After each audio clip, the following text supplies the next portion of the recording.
I am told it is 6 o'clock and we are live, so I would like to call us to order. In accordance with South Carolina Code of Laws, 1985, Section 30-4-80-E, the following have been notified of the time, place, and agenda of this meeting: the Herald, the Charlotte Observer, CN2, and WRHI. So welcome, everyone. If I could ask you please to join me in a moment of silence.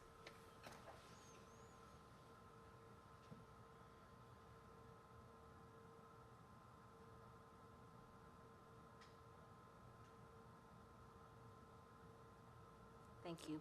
We'll now stand for the Pledge of Allegiance. I pledge allegiance to the flag of the United States of America and to the republic for which it stands, one nation, under God, indivisible, with liberty and justice for all. Thank you. You have all received a copy of the agenda. Were there any adjustments or corrections? No, ma'am. If not, that will stand with unanimous consent. And we're going to start off with some exciting recognition. We got a lot tonight. Our first one is the Early Literacy Professional Development class for this year. Ms. Jamie White is going to do the presentation, I believe. Are you going to start it, or is she starting it? I don't know who's starting it. Welcome. I'd like to welcome the literacy ladies, right? Okay. For those of you who may not remember, each year we offer a literacy class, and Jamie White is a teacher, and we have graduates, and I see them all decked out and they're pretty and lined up. So we're so proud of all of you. I know Miss White put you through the ringer. I've seen some of the emails you don't see. So I get emails complaining and complimenting everybody at one time or another. But I introduce Jamie White at this time for her special award with the Literacy Ladies.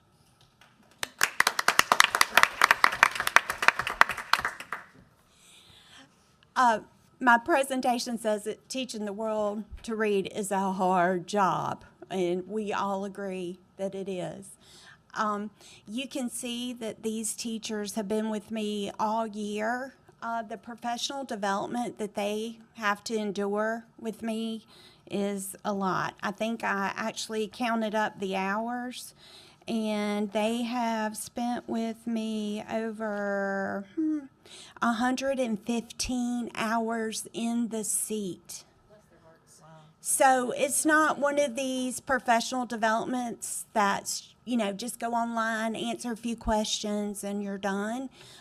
This kind of professional development, you actually read the reading theory, and then you have to put it to work behind the glass with all of us watching you and giving you some feedback. So my husband hates that word, feedback. But anyway, I'm good at feedback. So just to give you some information about this class, we have 2 teachers from Doby's Bridge Elementary School that took the class, a kindergarten teacher and a first grade teacher. We have 2 teachers from Fort Mill Elementary that took the class, and it was just a neat group of people because we had a 3rd grade teacher and a kindergarten teacher. Gold Hill Elementary actually had a reading recovery teacher being trained. So we have 1 reading recovery teacher and 11 early literacy professionals. Kingstown had 3 teachers being trained this year, and that was like a record for us, having that many. I think maybe one year we did that many with Sugar Creek, but Kingstown is heavily populated and only has 1 reading recovery teacher, so we really were able to utilize these teachers to help us with our struggling readers. With Kingstown, we had a 5th grade teacher. I've never had a 5th grade teacher brave enough to come back down to do this kind of work, but she loved it, and we learned so much from her as well. I had a kindergarten teacher at Kingstown, and also I had a 2nd grade teacher. Riverview Elementary, they had a 2nd grade teacher take the class, and they also had a special ed teacher take the class, which was really interesting too for us all to learn together. She learned from us and we learned from her. And then River Trail had a kindergarten teacher, and then Springfield had a 1st grade teacher. So that made up the class of 12 ladies. Just so you kind of know a little bit about what I do, I have 15 reading recovery teachers in the district, and those teachers are located at all elementary schools. So we are so lucky that we have teachers in every elementary school to help kids that are struggling. Just to let you know, it's not just about coming to class, but it's also going into the schools and coaching these teachers.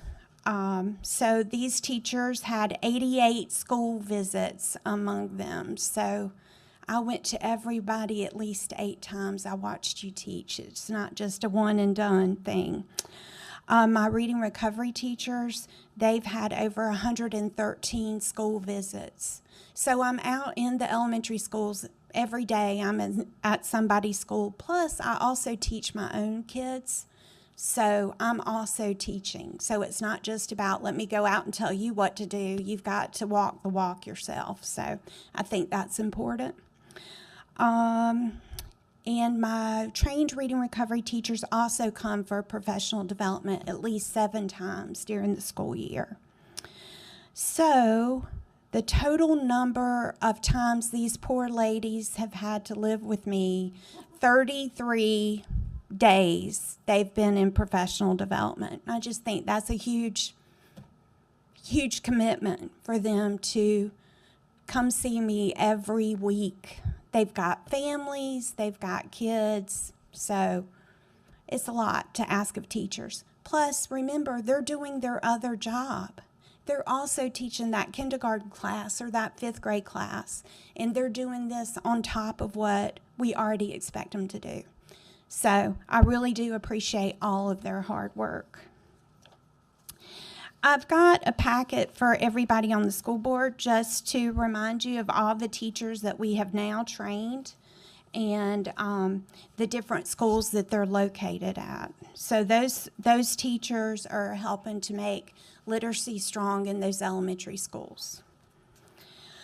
Okay, so Dr. Epps, do you want to?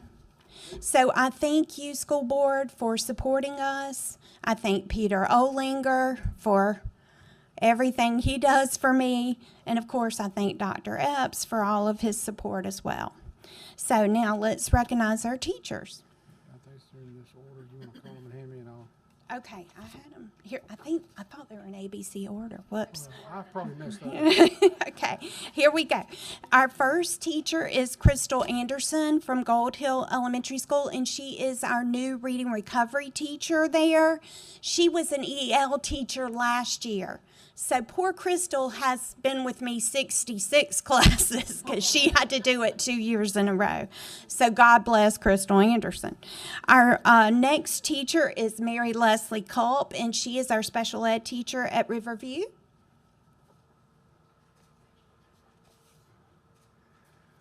Next, we have Elizabeth Epps, our 5th grade, one and only 5th grade teacher from Kingstown. The teacher of my granddaughter.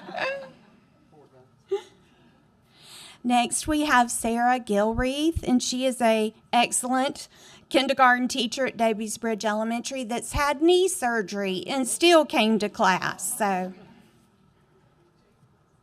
next, we have Kim Hartlib, and she is a 1st grade teacher at Springfield Elementary. Next, we have Stacy He, and she's a 3rd grade teacher at Fort Mill Elementary. Next, we have Brianna Hurin. I always just called her Bree. She is a kindergarten teacher at River Trail Elementary.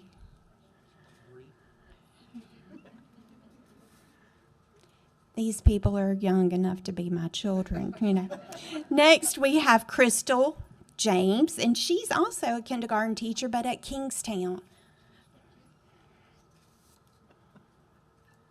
And next, we have Amanda Persky. She is a 2nd grade teacher at Riverview.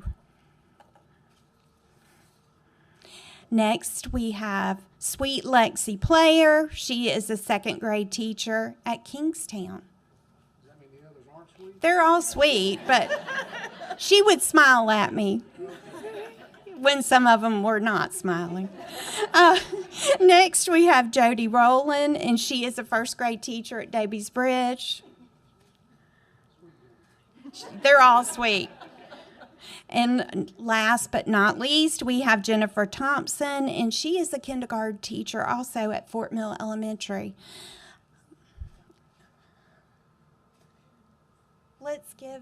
Let's give them a round of applause.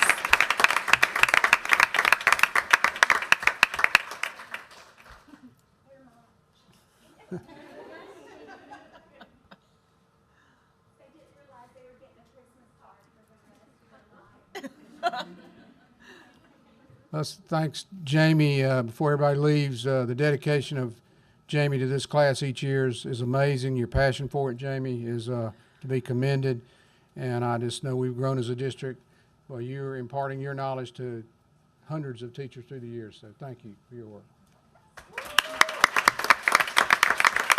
Okay, I've also got to talk to y'all about the best Fort Mill Rotary Club ever, literacy picnic that we just had. First of all, what other school district in the state of South Carolina has their superintendent cooking hot dogs for 2,000 children? We are so fortunate. I mean, they're not doing this all across the state, let me tell you. So I just appreciate everything that he does for us and for our kids, and why we're the best. I mean, okay. Thank you, Dr. Epps. But, I mean, getting back to this school district, there's a reason why people keep coming. Fort Mill High School, Patrick Lyons. I email him, Patrick, it's Jamie White. We've got the literacy picnic. And his class made bracelets to remind our first graders to read over the summer. So kids got a little bracelet reminding them to read over the summer, thanks to Patrick Lyons. Jerry Howe, I know he probably tries not to read my emails, but that man would do anything for kids. I've worked with him many years on programs for football and everything else that he does. And that's just the kind of people we have here. So he made bookmarks. So every kid left with a bookmark reminding them that even Fort Mill High School reads over the summer. So you should too. Then we have the drama dance team at Fort Mill High School. They come and they put on Piggy and Elephant. And you know how much kids love those crazy books about Piggy and Elephant. And they did, they were entertaining for the first graders. And just to go above and beyond, I can't thank them enough for what they do for kids. And we had the art kids from Nation Ford and Fort Mill High School came and did face painting. So they're, just volunteering time to make kids feel special. But the most important thing during the literacy picnic to me is I get to pick out all the books from Scholastic, and then I get to watch the kids come and they can pick whatever book they want. And it's so interesting sometimes watching parents, because sometimes parents are like, you need the chapter book. You need to get this book. You can read, but thinking about having kids be able to pick out what they enjoy to read, because if they read, you just want them to read it. We read things that we want to read. I'm not reading a medical journal or a math book. So just giving kids the chance to pick out what they want to read. It sure is fun watching them look through those books, and some kids will have 10 books. I'm like, you can only take 1, maybe 2, but don't tell the next person. So, and our elementary schools, our principals, our literacy coaches, our reading recovery teachers put up these tents so kids know how to find their teachers. The first grade teachers all come, and they all Here's Gold Hill. These are kids that Crystal has been reading with this year. They came to find her at the tent. Kingstown, everybody's wearing their colors. Orchard Park, we're all trying to walk down the red carpet.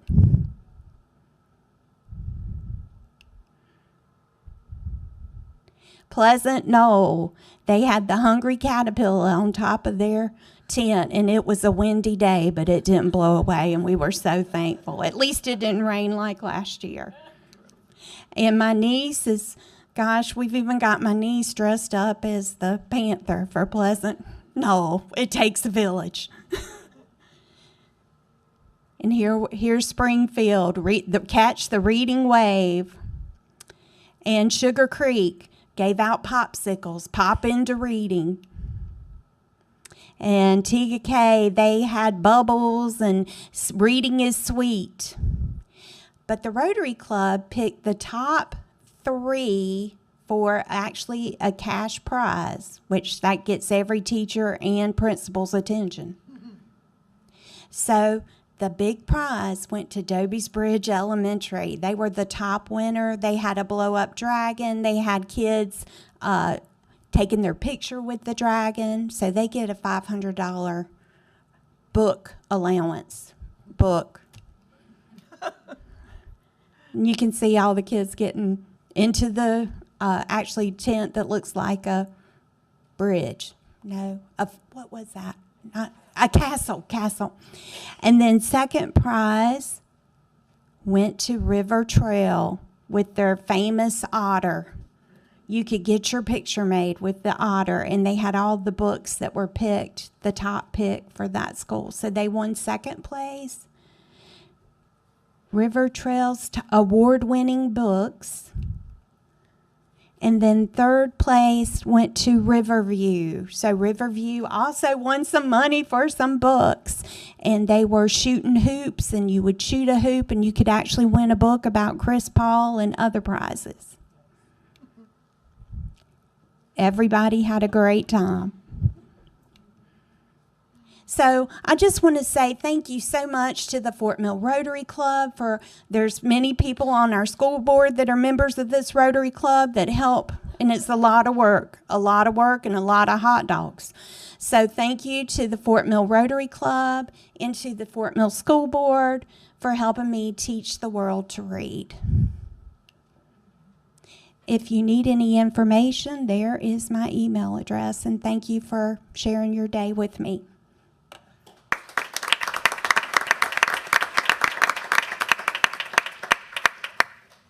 Thank you, Jamie. All right, we've got several other recognitions of state level and national level accomplishments. Dr. Epps, I believe you're going to go through them, starting with the high school JROTC. Looks like the Catawba Ridge show from here on out. Okay. The JRTC, I'll let you do the justice.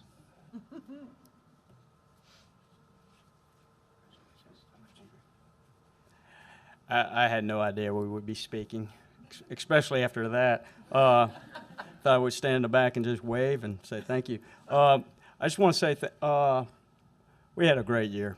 The NJRTC program at Catawba Ridge High School, if you ever question the direction of our country or the future of our country, all you got to do is come hang out with the kids that we've got there at Catawba Ridge High School, specifically in the NJRTC program, because that's what I deal with. We took 50 kids to Pensacola and competed at nationals for the second year in a row, which is pretty good for a 4-year program. And you know, I like winning. I do. And the older I get, the harder it is to win at stuff that I used to be able to win at.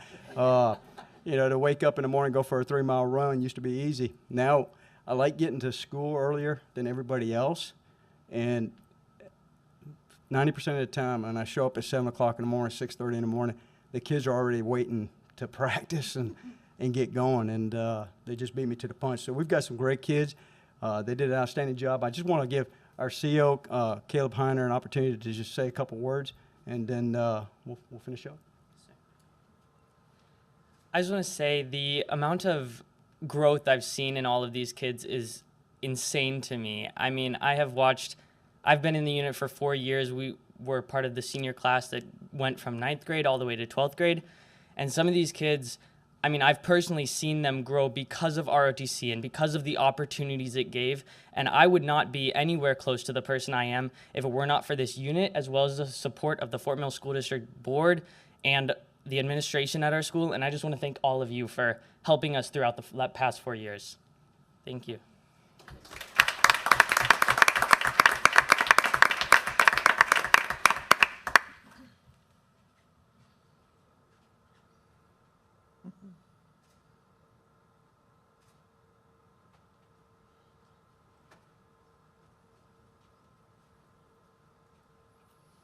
Okay, do we have representation from the theater group at Catawba Ridge? There you go.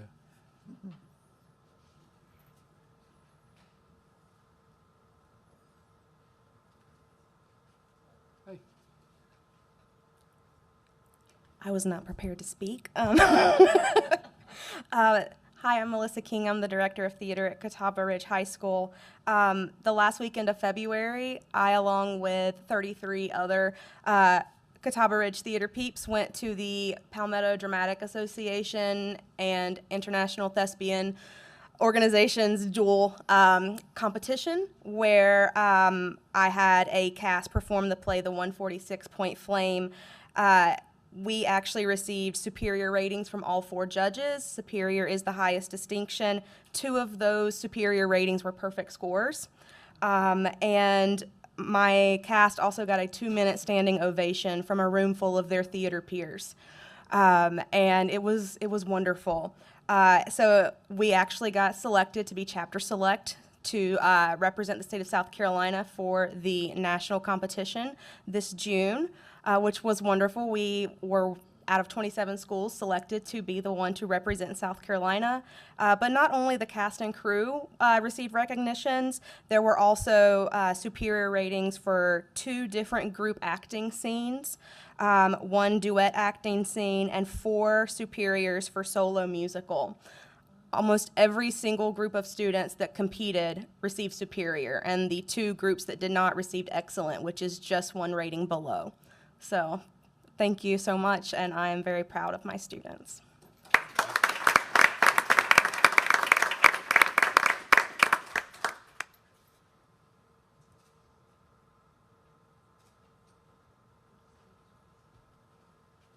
I failed to mention, we try to, the school board recognizes with certificates of recognition state and national winners, so that's what we're, kind of what we're trying to do during the special recognitions.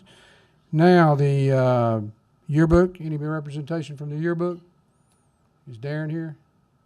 Okay, I'll give that one myself then. The recognition of the Catawba Ridge High School, the Venom 2022 yearbook, all Southern at Southern Interscholastic Press Association, or SIPA. So let's give them a round of applause. Anybody from the news show, the Daily News? Okay, I'll do that one. The Catawba Ridge High School News, the best daily news show in the nation at the Student Television Network Awards. Let's give them a round of applause.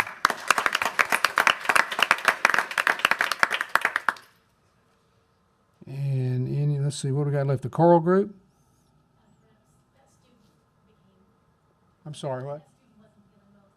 Okay, so they knew about it. Good. The school sent these over, so somebody had to know, right? Okay, so that was the. Make sure what am I down to? I think that's it. Hannah Carter, who is not feeling well. Congratulations to Hannah. She was selected to the National Honor Choir.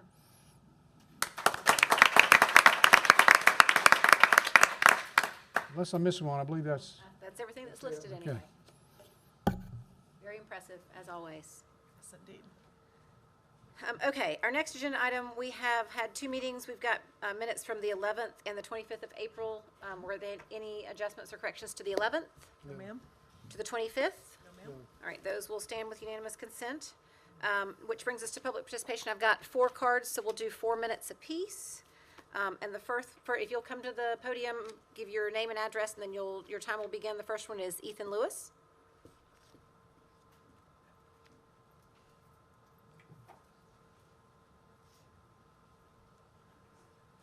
Hi, everybody. Good to be up here again. Ethan Lewis, 40044 Ormond Court. Okay, good evening. As a senior who has had the privilege of experiencing all 3 levels of schooling in the Fort Mill School District, I am here to raise a crucial question. Do we as students have a collective voice that represents us at the elementary, middle, or high school levels? The answer, unfortunately, is no. While we may have student councils or advisory boards, these groups are often limited in their scope and power. As students, we deserve more. We deserve to have a say in the decisions that impact our education and our futures. That's why I propose that we take action and push for a student representative on the school board. The representative would be elected by their student peers and would serve on the board with the power to speak up and vote on issues that affect students. The landmark case of Tinker v. Des Moines is so important in education. It involves a group of students who were suspended for wearing black armbands to protest the Vietnam War. The Supreme Court ruled in favor of these students, stating that they did not lose their constitutional rights to freedom of speech or expression at the school property.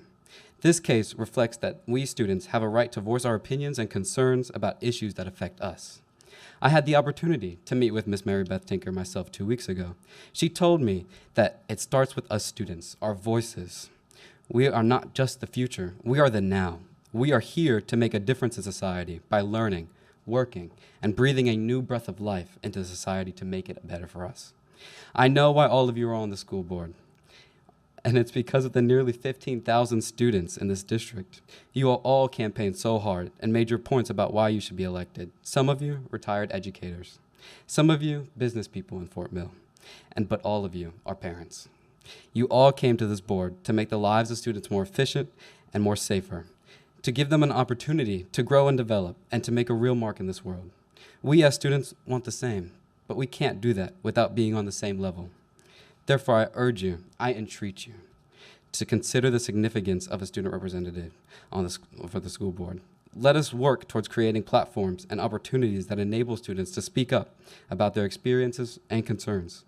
Only then can we truly work towards building a more inclusive, equitable, and empowering learning environment. There are a variety of obvious questions and concerns that you may have right now. I understand. I know this might not be a district matter, but even a state matter. But the conversation has to start somewhere, so I'm starting it here.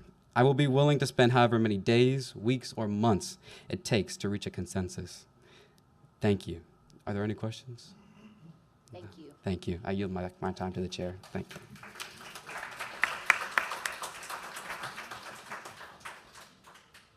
The next card is Laurel Hungvale. Close?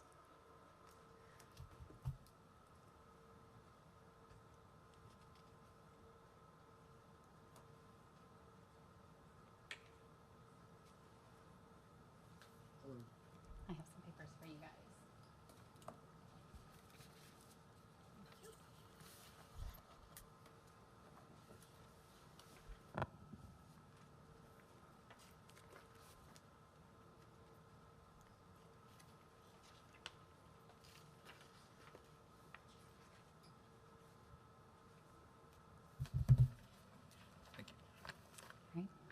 Hello, my name is Laurel Hughley, and I'm one of your speech language pathologists here in the district. And I love following up with his statement that just said the conversation has to start somewhere, because that's why I'm here today. I'm representing our speech language pathologists to advocate for ourselves as specialists in the field of communication. This past August, we learned that both Rock Hill and Clover school districts have moved their speech language pathologists to an equal pay scale as their colleagues, both the occupational and physical therapists. We requested then to explain our position on why this consideration should be made here in Fort Mill.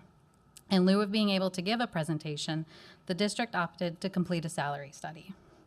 The salary study was conducted for 13 districts throughout the state and some of our neighboring districts across the state line.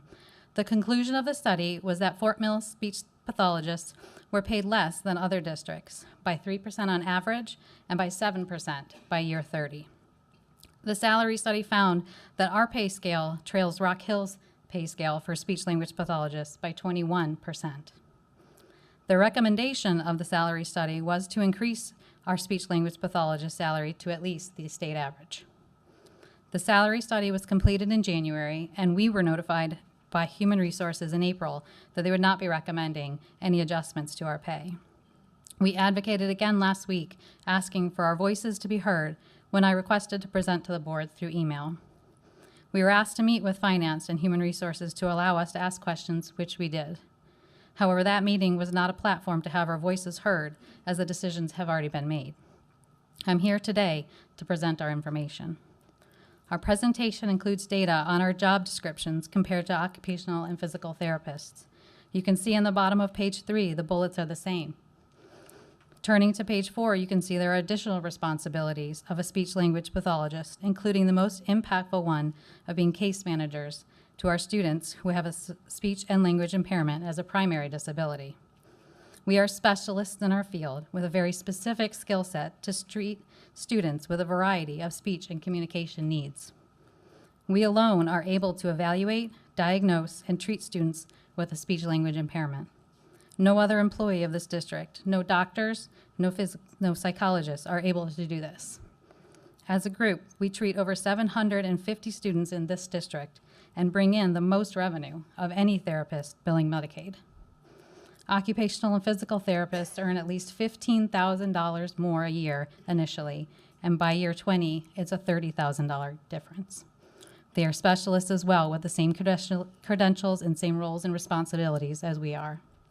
We are asking to be treated as equals to the other therapists in our district. We understand the budget recommendations have already been made for this year, but we wanted to make sure the board is aware of these inequalities going on and hopes that more conversations can happen in the future. As advocates that believe that every voice matters, we hope you consider our request of being placed on the therapist scale in the future. Our contracts are due tomorrow, and most of us will sign them, but there might be some looking outside the district in other settings such as private practice, medical, or even the surrounding districts that offer more pay.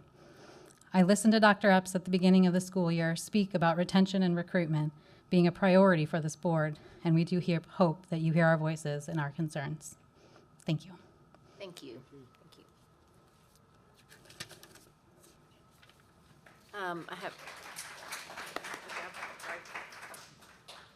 Next up, I have Christina Martin.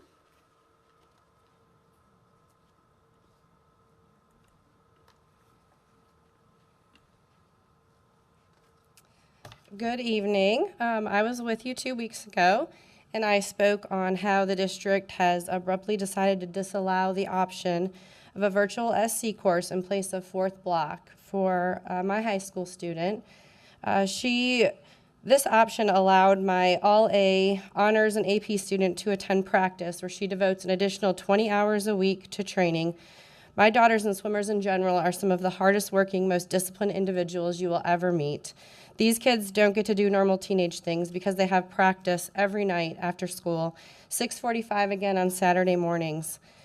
And on some days they have practice before school at 4:45 a.m. and then have to be back at practice at 3:45 p.m. The level of sacrifice and dedication required of these kids in order to be successful in their sport and in their academics is unparalleled, in my opinion. My child, who already works so hard and sacrifices so much, is now being told she has to sacrifice school, and she's devastated. But then at the last meeting, I was able to witness the approval of the 23-24 Fort Mill School District Strategic Plan. This included a presentation by Dr. Weixness on Goal Area 4, Equity. In the presentation, Dr. Weixness defined equity as making sure all kids have exactly what they need. He went on to say, quote, "As you've seen throughout the school spotlights this year, we have all different kinds of students. We have students with special needs. We have students that speak English as a second language and have different needs with that. And we have students who come from poverty, and those bring different struggles. We have students who kind of already know the material before day one of class, and our job is to accelerate their learning as well. So when we look at this, we think of how we can make sure that all of our students, regardless of their individual circumstances, can perform at a high level." There was further conversation on equality versus equity, to which Dr. Weixness responded, quote, "How we define equity is giving everybody what they need to be successful, which is going to be different from student to student. A student that has a disability in speech is going to require different service from a student that doesn't have a disability, or a student in a resource class is going to have different needs from your typical students. Our high-achieving students that are above grade level are going to need different resources to reach their full potential to get them to be where they need to be academically. So in my view, equality is giving everybody the same thing, which isn't necessarily what everybody needs. But that when we look at equity, it's making sure they have what they need to be successful, end of quote. Ultimately, equity, as implemented by the Fort Mill School District Strategic Plan, was defined as empowering all learners to achieve their greatest success. My daughter may not be a part of a subgroup where state accountability measures are recorded, but she is a part of a subgroup that has a special need in order to achieve her greatest success. Discontinuing this scheduling option was not equitable. It was harmful to some of the district's hardest working students. These are kids that have a unique need, and I ask for your assistance in doing what the Fort Mill School District Strategic Plan outlines that the district will do. To consider her needs as an individual student and allow a way for her flexibility in scheduling so that she can maximize her individual success both inside and outside the classroom. Thank you. Thank you.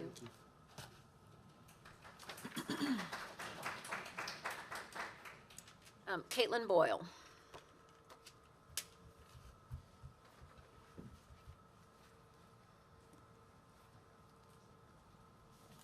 Hello, my name is Caitlin. I'm the Vice Chair of Moms for Liberty, York County, and it's nice to see everybody tonight. I wanted to give you guys an update on the State Department of Education meeting that happened today because State Superintendent Ellen Weaver gave Dr. Epps and the entire Fort Mill School Board a special shout out for all of the work and effort that you guys have been doing to promote transparency and to promote the science of reading curriculum changes that are going to happen in the district. So I just wanted to let you guys know that had happened, and I wanted to let the public know that it happened because to me, who is somebody who's been coming to the school board now for about 3 years and speaking and watching very closely, I feel that the district is truly stepping into a role where they always did this, but even more so embracing the relationships between the taxpayer and the parents and the teachers and the students and the board and the administration in a really collaborative and cohesive manner. So I think it was great to see our district recognized on the state level for that. And the other exciting thing that Superintendent Weaver told us about was that there's funding set aside for 2024 for letters training for all K through 3rd grade teachers, and they'll also get a stipend upon completion. So I know that was one of the things that we had discussed is how to fund the training for science of reading, and it appears that Superintendent Weaver is on the same thought process and has figured that out with the budget. So very exciting news. The other thing that I wanted to address, and I think it's interesting coming off of the other speakers tonight, is in regards to the potential millage increase and the budget that we will be discussing later in the meeting. And I was trying to think about how I want to speak on this because I haven't had a chance to look at the 2023-2024 budget update from Ms. Lordo, who's always so full of great information and explanations for the public.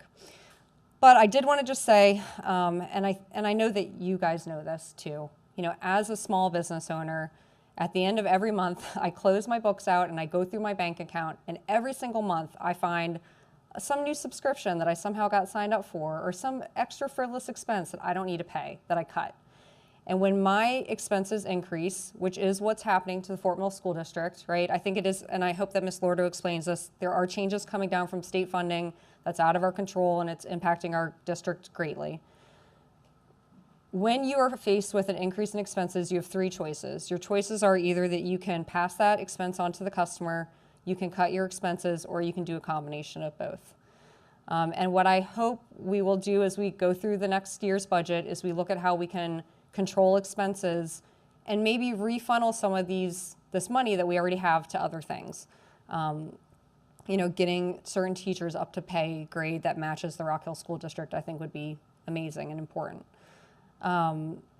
So as we go through that millage discussion, of course, for the public to know, the millage increases affect business owners. It affects your vehicle property tax, and it impacts your investment property taxes. It doesn't impact your home tax, but business owners especially are tremendously impacted by a millage increase. I don't believe it's something that you guys would do lightly, but it really does create a big burden on local business owners to increase the millage. So I know of some expenses that I have questions about in the district, and I'm sure there's other bigger ones, and maybe as we go through this process, we can do that check and make sure that we are spending our money as wisely as possible, because that is what I think Fort Mill is very good at, is spending money in targeted ways. And as we step forward into a millage increase, considering the state of the economy, I would appreciate those watchful eyes. Thank you. Thank you.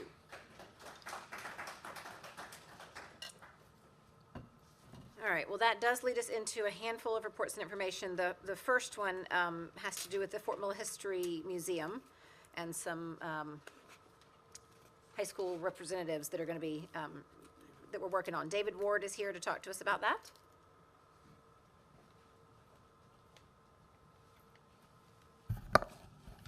It's good to see everybody. I'm glad to came here last year. You guys, when we presented what was called the Fort Mill History Museum Board High School Representative Program, and it kicked it off. I want to tell you, I appreciate you guys continuing it for another year. I know I've been talking with Gales and stuff. I appreciate you guys taking it for another year and us doing that. And so what I want to do is, first I want to introduce the class of 2023 representatives. Then they have an event that they're going to, each one's going to come up and just tell a piece of it, and then I'll come back at the end. But again, just thank you guys for everything that y'all do. I appreciate our school system. I appreciate everything that you guys are in there and doing and stuff like that. So let me first introduce who our representatives are. But before I do that, I want to recognize Christina Humberg. She's the executive director of the Fort Mill History Museum. So I want to introduce Cole Davenport. He's our Catawba Ridge representative. Then I've got Caitlin Smith, she's our Fort Mill representative. And then I got Mary Fields Spratt, who's our Nations Forward. So I'm going to turn it over to Mary Fields. Hi everyone, thank you for having us. My name is Mary Fields Spratt and I go to Nation Forward High School. I am the student liaison along with my friends here for Nation Forward and partner with the Fort Mill History Museum. So our event that Dr. Ward mentioned is called the Memory Mill of Fort Mill. Say that 3 times fast. And so the main event is the History Bowl competition. It's going to be a Jeopardy-style trivia about the history of Fort Mill. There will be 3 teams, 1 from each high school, and the teams will be of 4 students, 1 student from each grade to just inspire the younger children and just inclusivity overall. Because we want this to be something that builds on through the years, so getting younger people to build the program up. So the trivia questions will be about Fort Mill history. This year is our 150th birthday, so congrats to us. So it will be dating from 1873, which was the opening year of our town, and then to the present or recent years in Fort Mill history. There will be a trophy to pass around to each school in those beautiful trophy cases we have. So that's really good to inspire competition and kind of a little bit of fun amongst the high schools. So that is the big event, the History Bowl, Jeopardy style, questions about Fort Mill history. As you walk in, this event will be at Catawba Ridge High School as well. And we're hoping to have it in the first semester of next year. Hopefully December is our date on the calendar. So definitely be on the lookout for that. So the night of the History Bowl competition, we will have, as you're walking into the foyer of Catawba Ridge, 3 sections of student-made creations. So the first section will be the media competition. This is any student 9th through 12th grade throughout the district will be able to enter into the media competition. Photos from Fort Mill, about Fort Mill history, etc. There will be judges, 1 from each school, and then 2 judges from the town. So I know my grandma is interested, so that's cool, getting other people involved. So there'll be 5 judges for this media category. This is just a chance for high school students to show off their skills. I know we have photography classes at each high school. At Nations Forward, our photography teacher is Miss Cobbler. I've spoken to her. She's very much on board about increasing involvement and telling her students about this competition. We're hoping to have a fun prize. Not sure about that yet. But so the photography classes will give specific information to encourage student involvement, and this will be all over the school news and awesome. So we're hoping to make both the History Bowl, which is the trivia, Jeopardy type questions about Fort Mill history, and the first competition, the media competition, when you walk into the foyer and everybody's photos are displayed. A great event. So thank y'all for having us, and we're going to explain the other competitions. Hello, I'm Cole Davenport. I am Catawba Ridge High School's representative, and I will be talking about the art competition that we will also be holding. This art competition will consist of drawings, paintings, and sculptures, a bunch of hands-on type pieces of art. We will send this out to each one of our schools. I have talked with Catawba Ridge High School's art teachers, and they are very much on board. They love the idea of it, and that they have given us a lot of information on how to work this and how to judge it and everything. These pieces of art will be turned into the school and will be picked up by the representatives, and we will judge on these pieces of art, which will be focused around the history of Fort Mill and kind of explain what Fort Mill is. And we think it will be a really good chance for our other students to show their talents in the school. They will are art-minded students, and it will allow them to put some of their artwork out to the town and let people see it on that night of the event. Thank you. Hi there. I'm Caitlin Smith from Fort Mill High School, and thank you for having us. I did my research on the literature portion of this event. And so basically we wanted to focus on student-created like essays, poems, short stories, really trying to be inclusive of all types of literature that our students can produce. And of course, this is grades 9 through 12 to try and promote cooperation, but also competitiveness between the 3 high schools in our district.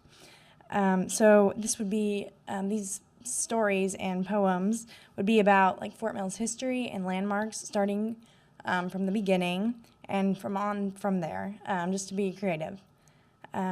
We would send this out to any kind of writing clubs, journalism classes, creative writing, and even the English department, just to allow any students that have any interest in this sort of thing to just allow them to express that. And like with the other competitions, there would be 5 judges, 1 from each high school and 2 from the community. And the prizes, because that's what the students are all in there for, right?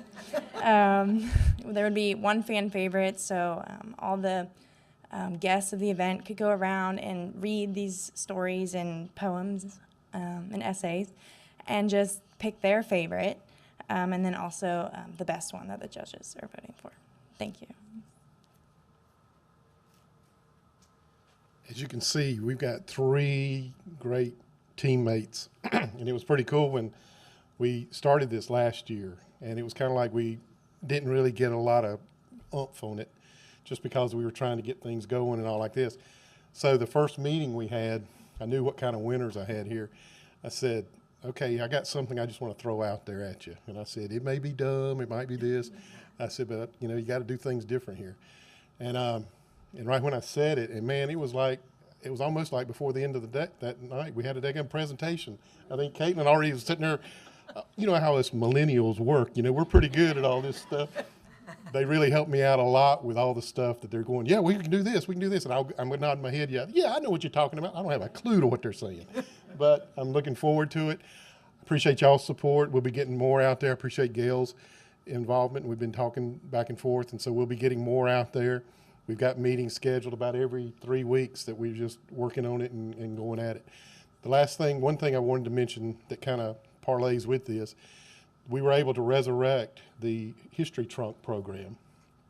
And that's for our 4th graders and for our 8th graders.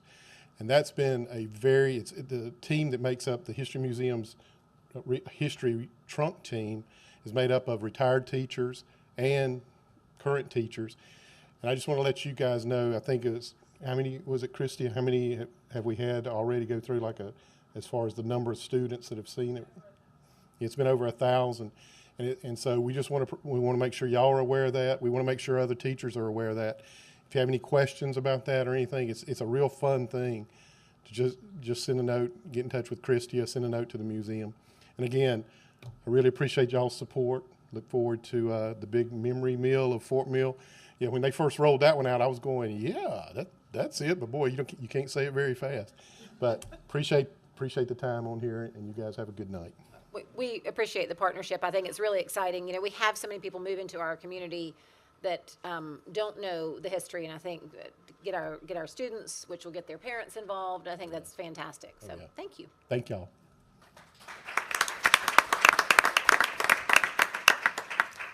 All right, our next item is the monthly financial and impact fee report, which is actually going to be done by Elizabeth Robinson tonight. Good evening. Hello. You should have gotten your March monthly financial report. Total revenues were $158,807,487, with total expenditures $133,445,409, with an increase of $25,362,078, which is a positive cash flow. We did not see any significant delinquent real estate collections this month. Our vehicle tax collections were $1,367,012, and we're projecting tax revenue to June, estimating $2.3 million over budget. Okay, impact fees, total collected to date, $57,647,400, with single-family units 2,140, multifamily 1,564, for a total of 3,704. April, we had 26 homes and 0 multifamily units, but in May, specifically May the 5th, $254,212 was collected on 14 homes. And comparable data for 12 months for single family from April 22 to April 23 was 35% less. And then for multifamily, it was 47% less. But they're still coming. They're still coming. And for our legislature update, the General Assembly has still not adopted a budget for 23-24. There's a few differences between the House and Senate, but we're not expecting much to change in that. Also, the House, we're hoping, is going to concur this week without moving to conference. We saw an article on May the 6th that indicated the reason there was no budget was due to the resignation and election of a new comptroller general. The Senate and the House are not agreeing on who they think should fill the position. And on the House Bill H3908, which is the parental leave bill, the Senate amended and gave second reading, which mandates the school districts beginning with the next fiscal year to provide and fund the cost for 6 weeks of paid parental leave for all full-time employees for the birth or adoption of a child. The Senate amended the bill to only provide during the employee's designated employment dates provided in their contract. And the bill is expected to get third reading and be sent to the House to decide whether to concur with the Senate. Okay. Yes. And if they don't concur, then they will appoint a conference committee. Okay. Questions for Ms. Robinson? Thank you. Thank you, ma'am. Thank you very much. Let me make, Oh, in yep. regards to the, similar to what Liz was talking about, our demographer, we meet each year and we update the maps. Dr. Dale Holden, he told me, I think we talked we're meeting later this week. There are 36 new streets this year in Fort Mill. So the challenge continues to be overwhelming as far as the budget, taxing, the state. It's a wonderful thing, the paid leave. Didn't give us a penny for it. State didn't give us a penny. So where's Leanne? In the budget, what do we put? We put 0 in there, I believe, not knowing if it's going to cost us $3 million or 3 cents. Okay, just so you know, everybody knows, we want everything for everybody. We do. We want the taxpayers not to have millage. We want everybody to get paid fairly. These are real tough issues, like Caitlin brought up. It's just the small businesses are bankrolling school districts throughout South Carolina. Good or bad, that's Act 388. And if you're a homeowner and you don't have a small business, I guess you think it's pretty good. If you're a small business, you may not feel the same way. But just know that we're people that care, the administration, about what all these issues we're talking about. Some things are not going to make the list, and it's not because we don't want to. 36 new streets. I think most of that's in Elizabeth.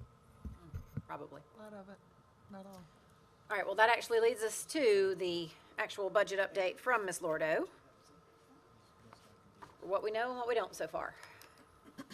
Thank you and good evening, and thanks to Elizabeth for covering the monthly financial.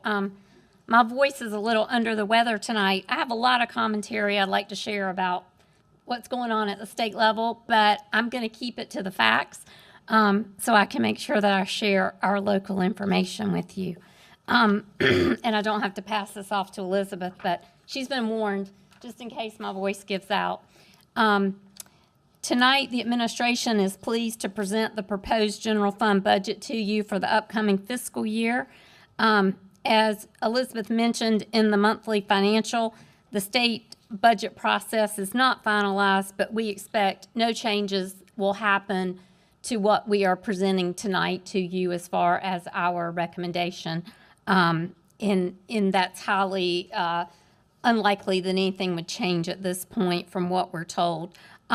Just to start out by recapping, we began our budget process in January locally with requesting the schools and the departments submit their needed request. After they actually meet with their faculty staff, and a lot of them meet with their school improvement councils, you have been provided a complete summary of all the school and department requests. After all the submissions are sent and collected, the senior leadership team has met several times. We've had a lot of discussions. We actually met in person with the school principals and department heads to discuss their request. Great conversation about the priorities. Generally, we'll meet in groups, meaning the elementary come in together, the middle school principals together, and the high school principals together. And I just want to share that once again this year, we do feel that their requests are extremely well thought out. These are items that I provided to you on the summary that are truly needed items. They're not fluff, they're not just wish list. And we certainly wish that we could bring to you a plan to fund all of those needs for next year, but as you know, we are limited with what we can do.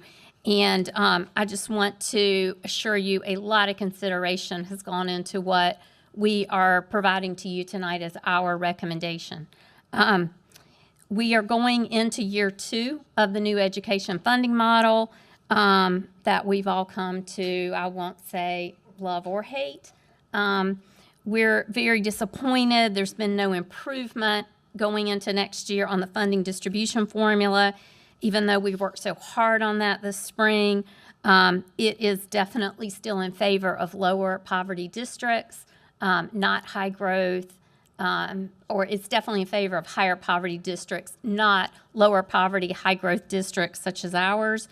But we are committed to presenting you a budget that we feel will maintain our ability to continue our level of academic excellence and certainly continue to provide our students with the highest level of instruction that we think our community expects from us. And that's what we're presenting to you this evening.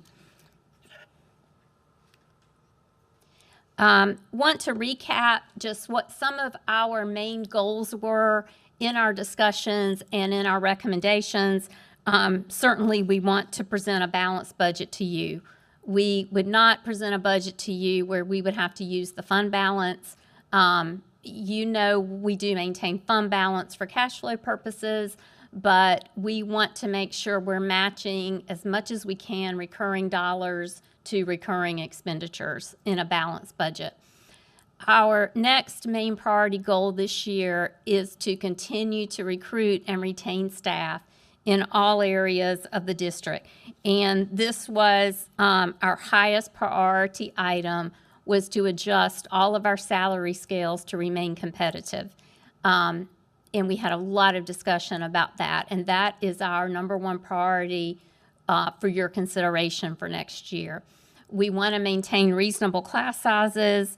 Certainly, we want to stay in compliance with all the regulations that we are required to, federal and state.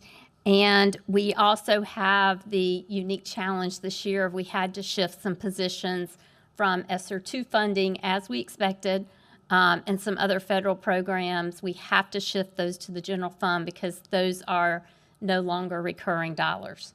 But as we've mentioned, we had planned for that. We knew it was coming this year, and it was not unexpected. This is a quick recap of the budget plan for next year. And let me flip to my slides. The numbers are starting to get kind of small. The total budget plan for next year will be approximately $216,479,435. You can see the breakdown, and I'm going to go into more detail on that as far as the revenue items and the expenditure items. I do want to just make sure that to point out on this slide that if you look at the expenses, salary and fringe continue to be 88.8% of our budget.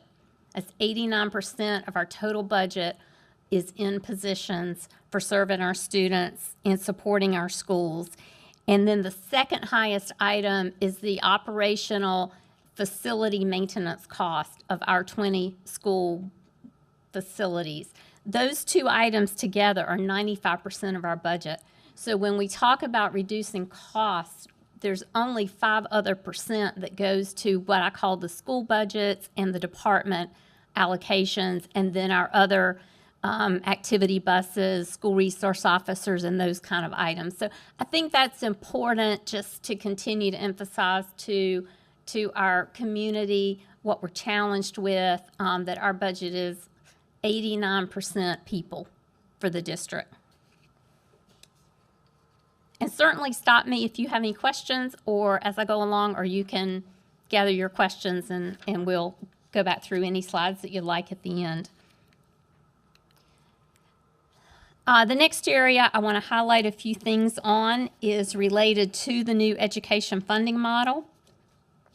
The allocations you can see on the last column are increasing $4,292,000. But that is the net number.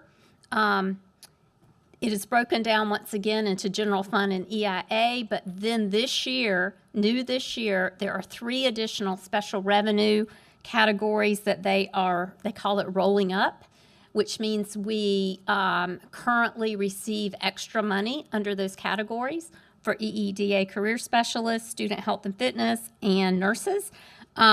This is the state's idea of simplification and rolling into, they want to get to just one education funding dollar amount and say, districts, this is your money. So we have people paid out of each of these funding categories that we have to now pick up in the general fund, but they're not new positions. So we net those costs against it. So we're netting $4.2 million, and then there's 2 other additional state revenue line items, but our total state revenue will increase about $5 million. So Leanne, just to be clear Sure. on those roll-up, so what you're saying is that those buckets as individual buckets go away. Correct. But the reason there are negatives on here is that because the people that are currently paid out of those buckets, those dollars go away as well. Correct. Okay. Correct. So those people have to go against those top 2 lines of new education funding revenue. So if you look at the Senate allocations, our total allocation is the $74.9 million plus the $14.9 million. So it's roughly $85 million in revenue. But we have to net these 3 buckets that they are deducting from us for next year. Just a reminder, I've shared this information with you previously, but for the benefit of the public, the millage rate limitations are based on the Act 388 formula. We receive this notification annually from the South Carolina Revenue and Fiscal Affairs Office. This year, the consumer price index is the highest that I can ever remember seeing. It's 8%. And our population growth for Fort Mill is 5.27. So our total allowable increase would be 13.27% against our current operating millage of 231.5 mills. It's a mathematical calculation. That would yield a possible millage increase of 30.72. The York County Auditor tells me we can't round up, so it's 30 mills. I do ask that every year, but he says no. And Leanne, the 8% CPI is available to every district Every across district, the state. correct. The growth is unique to us. The growth is unique to us, yes. All right. Yes. And there's a lot of districts who had no growth or negative growth, but they can still do the 8%. So I think what we're going to, in the end, see is a lot more districts with increases this year because of CPI. I'm going to jump in now on the revenue projections. This is the breakdown. The local taxes, the projection of $116,367,176. Do you see that? That includes a 2% growth rate for next year. It also includes the millage increase of 30 mills, and I'm using $340,000 as the value of a mill. I've upped that from the current budget. I was using $300,000, but I look at actual collections through March and actually April. I just rechecked that.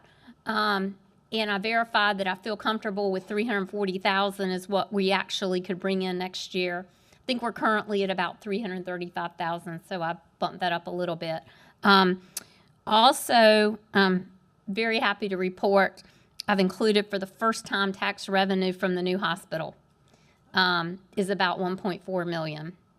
So that is in that numbers. I am showing you total revenue that could come in next year.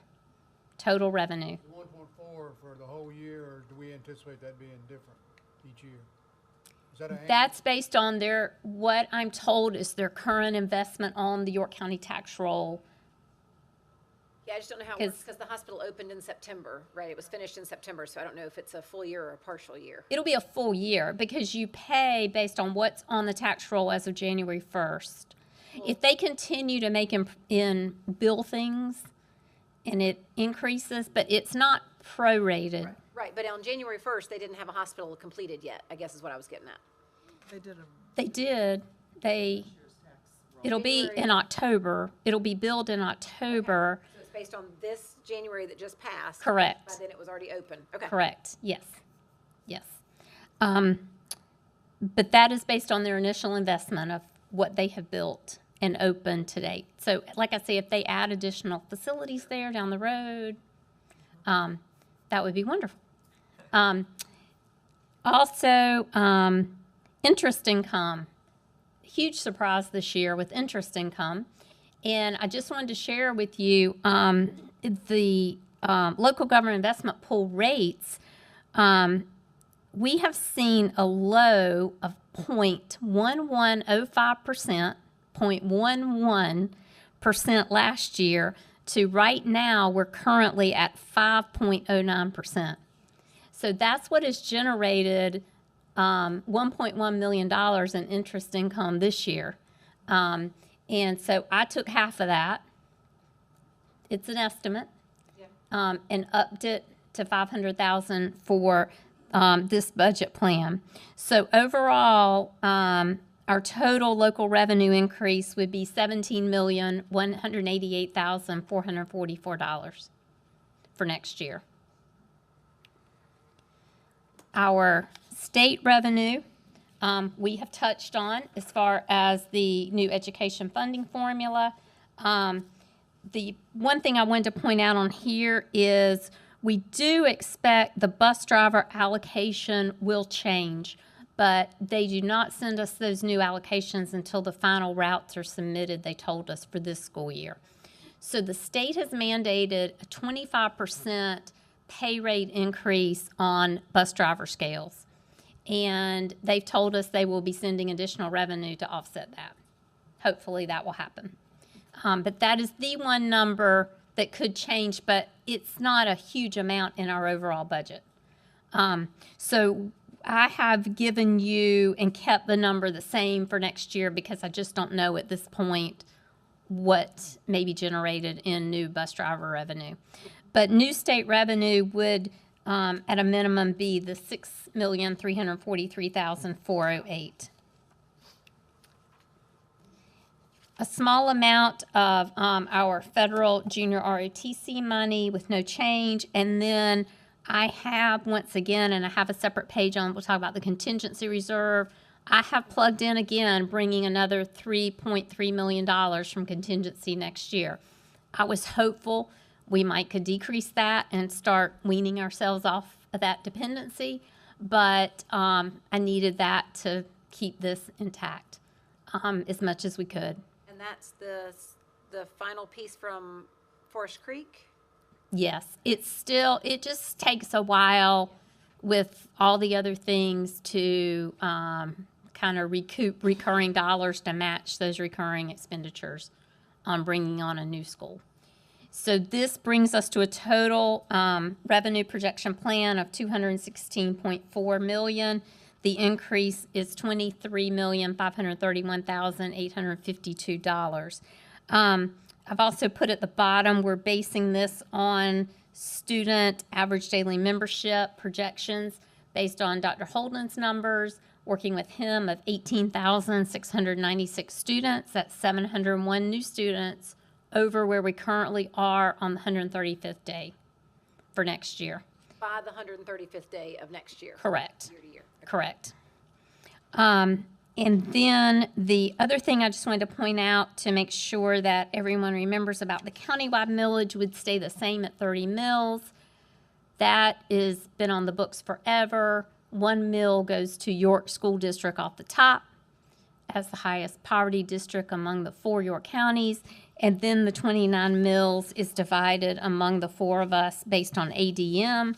We are the highest recipient of that, as we are the largest district now. About 2,000. By 2,090 students, to be exact. Any revenue questions, or would you like me to keep going and we'll come back if? Can I take you back just for 1 second? Sure. To the hospital discussion. I can't find it. I won't be able to put my fingers on it fast enough. 1.4, you said? For operating, and then there's a piece for debt. Somewhere I thought I had a document from 15 years ago that when the whole certificate of need process was going on and there was discussion about which hospital it was going to be and whether it was a nonprofit or not, it mattered because it would or wouldn't come with taxes. And I thought even back then, 15 years ago, we thought it was going to be greater than 2.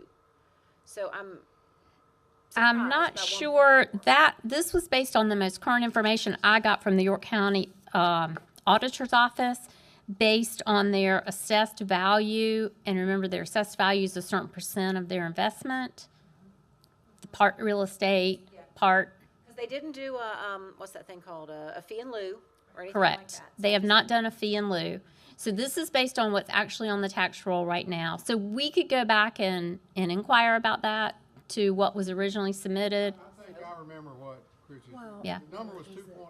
I was going to say 2.3. It's around. That's the number they used in their presentations, and they were it was projections. So apparently Right. projections didn't But come in. I just can't imagine it's cheaper, It's right? just- it is 15 what minutes, it 15 is. years later. I'm going so- off the top of my head, but I think the debt piece is between 400,000 and 600,000. Maybe that was a total number. I think it's probably the total. I think it's probably the total. You said the other piece, that may have made it close. Debt plus. Yeah. Debt plus operations. They were touting 2.4 for all Yeah. of it. I don't think it's quite that high, but it's in that range of 1.8 to 2. As No, they big did. It as. was 100 hospital beds Yeah. in the very beginning. Okay. So I'll find it. So, but- okay, yeah. All right then. So let's jump into the expenditures. And let me just kind of recap how I've done this similar to prior years. This is broken down into 4 categories, category 1, 2, 3, and 4. The total increase on here matches the 23.5, but I just want to share a couple facts before we jump into individual line items. Category 1, personnel related to salary and fringe, total 17.7 million. So of the total increase of 23.5 million, 17.7 million is category 1 salary and fringe cost. If you add category 2 to that number, we're at 20.3 million. So just category 1 and 2, personnel, people related, staff related, is 20.3 million. All 4 categories together, personnel related, are 21.6 million, or 92% of the new request. So 92% is people related. But the category 1 Yes. are essentially not including new programs, new things, No. other than actual growth positions because of class sizes, right? Correct. So it's the increases because of the $2,500 and things like that, but Correct. it's not net new positions other than growth because of student growth. Correct. So category 1 are things that are mandated, such as the teacher salary step, mandated by state law. It is the shifted positions that we have to pick up, and it's committed items such as the new teachers. We've already hired the 25 teachers. We were fortunate, we found 3 school psychologists. So we jumped on those because you said if you find some of these things, don't lose them. We found 3 school psychologists. And it is contract inflationary increases. It's utility cost, insurance costs, things like that. And it's just generally what I'll call cash out the door, like the utilities, the maintenance. We are going to incur those costs. So I need to make sure we're planning for those things before we do anything else. Those are the only things that make up category 1. And those things, we did, though, I will share as an administration, we put the 2,500 teacher salary increase as category 1 in our proposal. We strongly recommend it as a category 1 item. The state has said if you already pay teachers over $40,000, you don't have to do that. But we feel like that it is critical. And so we've counted, that's the only thing we've counted priority 1 on our own. So that would bring our starting teacher salary from $43,700 to $46,200. So just remember that number, $46,200. So looking at category 1, a lot of these things should look somewhat familiar to the board members who've been with me for a while. The salary step, I've mentioned the retirement system. Another year we had to increase 1%. This 1% number, $2,799,000, does include the portion for the 2,500 for teachers. So the 2,500 salary increase for teachers of $3,653,000, that's just the gross salary number. Does not include fringe. Does not include any of the fringe for that 2,500 for teachers. And I say that to say, remember what I told you we're getting in the new education funding model? It will only cover 85 to 90% of what it will cost us to increase our teacher scale 2,500 plus the fringe related to that. It does not even fully fund for us that 2,500 for teachers. The next item is a 5% cost of living for all of our other scales in the district, our support and admin. This matches what the state is doing for state agency employees. And then the 25% for bus drivers, which is mandated by the state in their budget. Then we've got the health insurance and the FICA. The new classroom teachers, the school psychologists, the shifts. Item 15 is new. This is the coverage. We've contracted with Leroy Springs. They have been wonderful to partner with us and help us with hiring some additional or adding hours to some of our flyers after school staff to come in 2 hours early to help us do lunch coverage to give our teachers that 30 minutes of unencumbered time. We started that process. They're working very hard on their plan for next year, but they have been very gracious in helping us with that. And that will cost us about $400,000. I don't want to derail the budget conversation, but can we get an update on how that's going with what we implemented at the next board meeting? Sure. How things are going? Okay. I had a conversation with them today. They said it's going great. So, but we can give you more specifics. Maybe not great from the school standpoint, but well. Right. But let's stick to budget. Okay. Sorry. Okay. No, that's okay. But there's an example, Leanne, of one of those unfunded mandates, right? Must do it. Mm-hmm. They got it out. Yes. Way to pay for it. Absolutely. And you can see that that's over $1 million right there. $402,000. Classroom substitute allocations. Elizabeth and I looked at our actual cost incurred in our sub-budget this year, and we are over. And so this number really makes us whole. It doesn't really give us a lot of cushion for that, and I wanted her to specifically mention that parental leave bill because that's going to be interesting. That is a very difficult one to project what that could cost us. So we think it's important that we at least get our sub-budget up to what we're currently seeing. And, you know, sub-budgets can go up and down every year depending on how many teachers we have out on long-term leave. But we don't increase that one every year, but it's up this year. Well, and just to be clear, so it's not increasing the sub-pay. Correct. Right? We're still Correct. at the same pay, but we're just saying we are Correct. seeing more of them.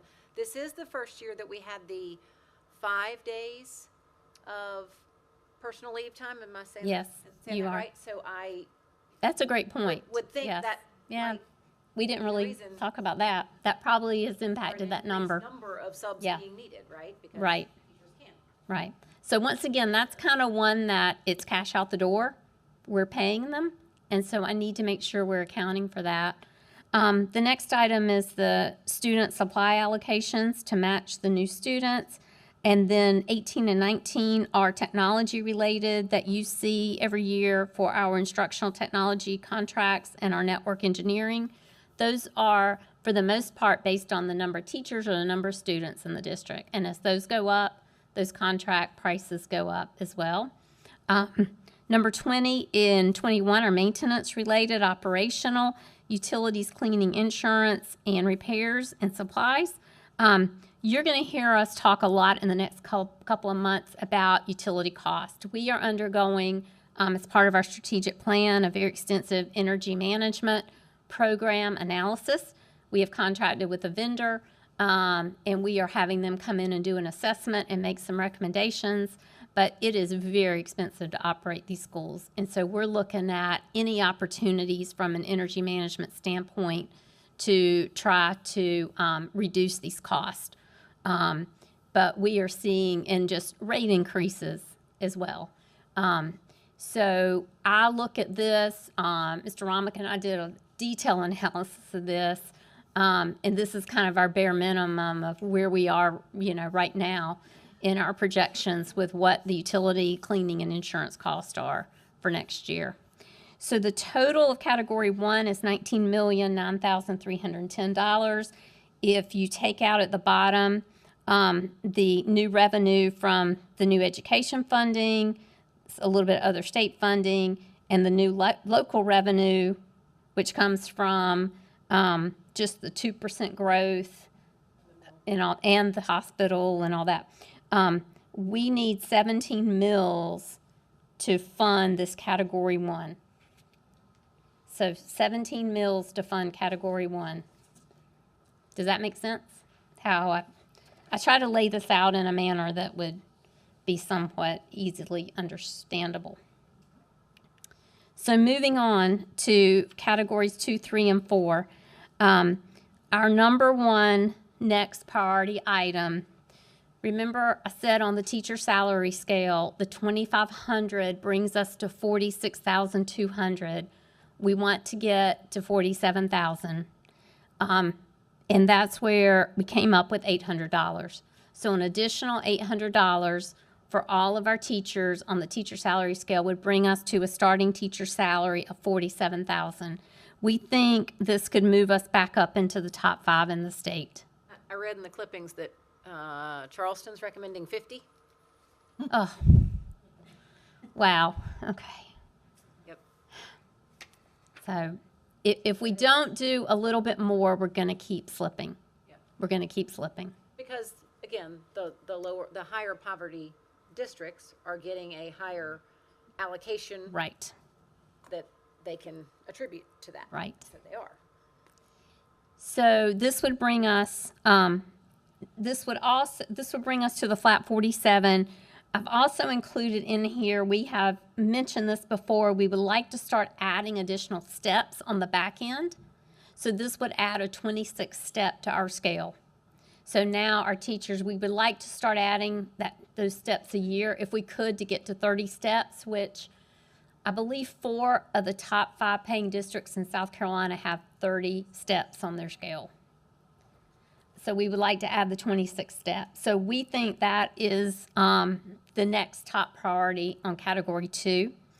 Then the next 3 items are related to special ed, because normally you've seen me put that on category 1. But I couldn't get there this year on this because of all the shifts we had to do. So I put that as the next thing on category 2. 3 special ed classroom teachers, special setting, 4 inclusion resource, and 6 assistants. I will tell you that Dr. Maziar's request was about double that, or triple, maybe. Can we find them? I don't, well. I mean, can we fill that many positions? Can we fill those? Yeah. Okay. Yeah, I mean, they're hard to come by, right? So that, those 4 items is what we're proposing as our category 2. That would require an additional 8 mills. So that keeps our running total to 25 mills, 17 plus 8. So we're at 25 mills.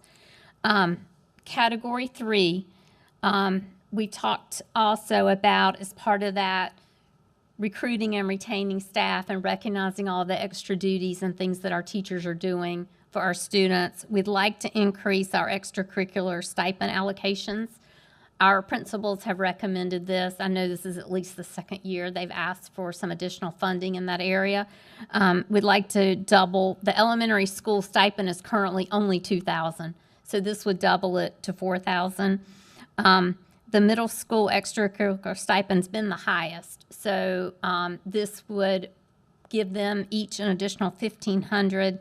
And then the high school is only at $7,500 currently. So all 3 high school principals asked for an additional $10,000.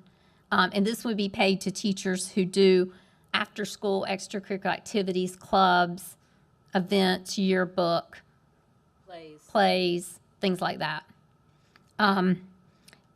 The 4th item is additional ESOL teacher. They've asked for a couple. I have put 1 in as category 3. They're begging. What level? Dr. Wakesness, ESOL teachers. Elementary, middle, high? Don't know. I'm not sure where they're the biggest team, but I know we were asked for 3. We settled on 2. We would Yep. love to. Just to say in the recommended ratio from the state, the student to teacher. Yeah. Right. I'm not sure exactly which level. And then the number 5 and 6 are related to our alternative program. As you know, we are getting ready to consolidate our middle and high school alternative program. And they are in need of an additional health counselor to serve those students. And 2 additional special ed teachers, because many of those students need special ed services. They had a list of several other items. These were the top 2 things off of that list related to our special ed. Now, we have hired a coordinator of our alternative program, and we're going to fund that through ESSER 3 next year, because we had available ESSER 3 funds from, we had originally budgeted for virtual program, And since we no longer needed to do virtual program, we're going to pick up the coordinator for the alternative program out of ESSER 3 next year. So these two positions I could not fund under ESSER 3. I did not have enough funding to do that. So question, because the students that will attend that program, by law, will have to serve them if they, have an IEP, and they clearly will probably benefit from having access to a mental health counselor. So what would be the plan for those students if this doesn't get funded? That's a good question. Well, Any, please. So we would have to use current school mental health counselors to cover the alternative school. so they would have to take hours. They're already at their almost cap as far as how many students they can. They would have to take hours out of their day to go serve these students at the new location or at the consolidated place. Yeah, except for the same resources. Okay. That's Which is, For the two special ed teachers, we have a large number of our students that attend the alternative school that are students with special needs and need to be served in that capacity. which I assume is how it's working today, since they are currently in the schools instead of consolidated elsewhere. Well, and the staff we currently have with our alternative program are certified special ed teachers, which with the new program, it would be just all special ed teachers. Does that make sense? So it's definitely a challenge for us. So category 3 totals $429,000. That would require an additional mill.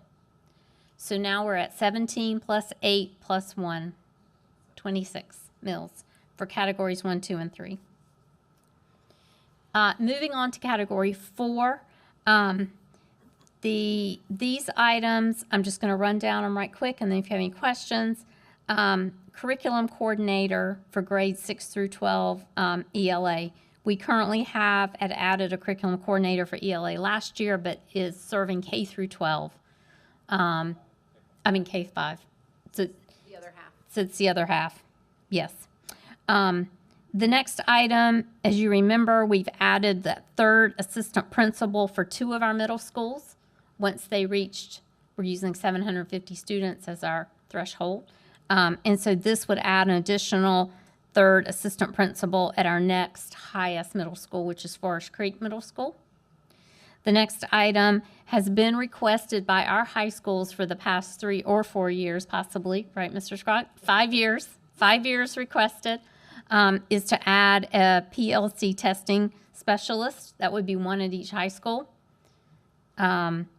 to oversee those responsibilities. The next item is adding an elementary math curriculum coordinator. The next item is adding a district social worker for student services. And Mr. Young might can expand on this a little if you have questions, but we're really seeing our current residency attendance interventionist person stretched beyond words now. And that's been in existence for several years. So When she was hired at, I think we had just under 11,000 students, somewhere around there. Wow. Obviously, we're now at 18,000. 18.5. Who's counting?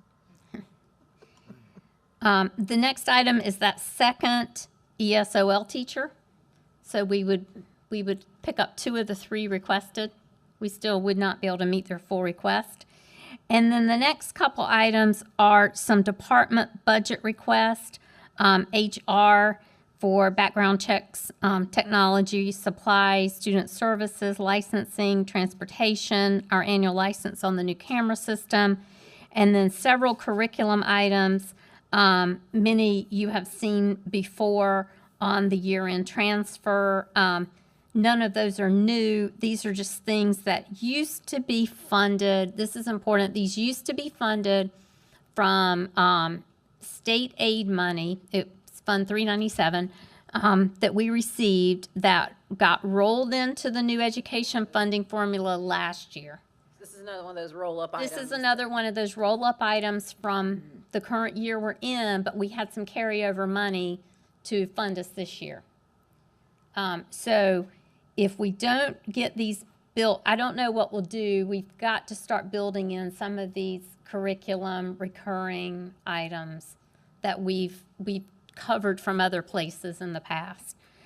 So none of those are necessarily new things. It's just we've lost the other state funding to fund those items. So category 4 would require that remaining 4 mills. So that total 1, 2, 3, and 4 gets us to the 30 mil requirement, and that's the 23.5 of new items. Any questions on these? Or do you want to keep going and we can come back to them? Go ahead. You don't want to ask your question now? No, keep Okay. going. Okay. So I'm going to move into just a couple of quick facts about the tax millage. And as Ms. Boyle mentioned, thank you. Just a reminder, homeowners are not impacted by this. It's non-owner occupied property, which is real estate, commercial property, and vehicle property.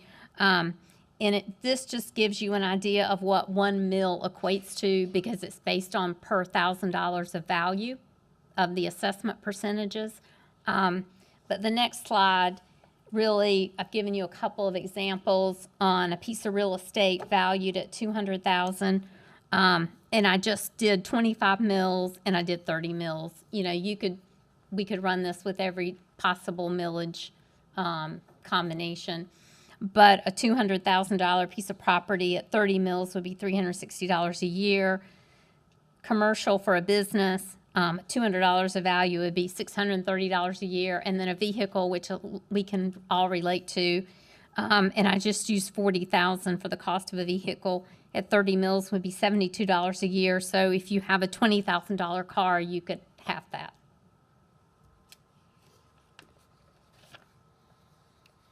The next slide, I just wanted to give you just an update on our spending per student.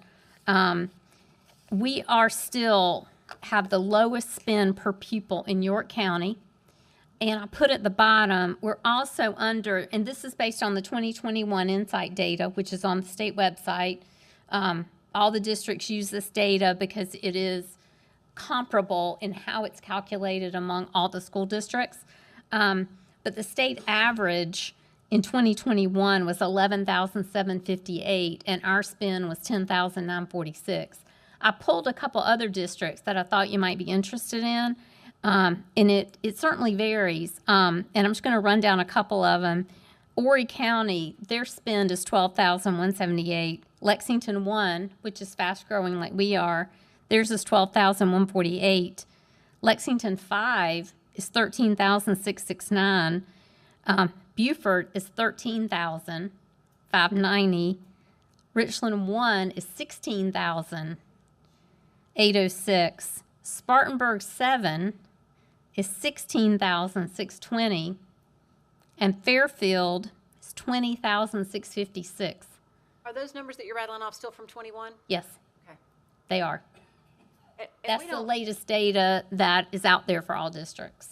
And the only reason I ask is because my guess is the problem's gotten worse for us because of the new funding formula. Correct. And a lot of those districts getting Monies, yes, you know, more absolutely. relative to Yeah. to everybody else.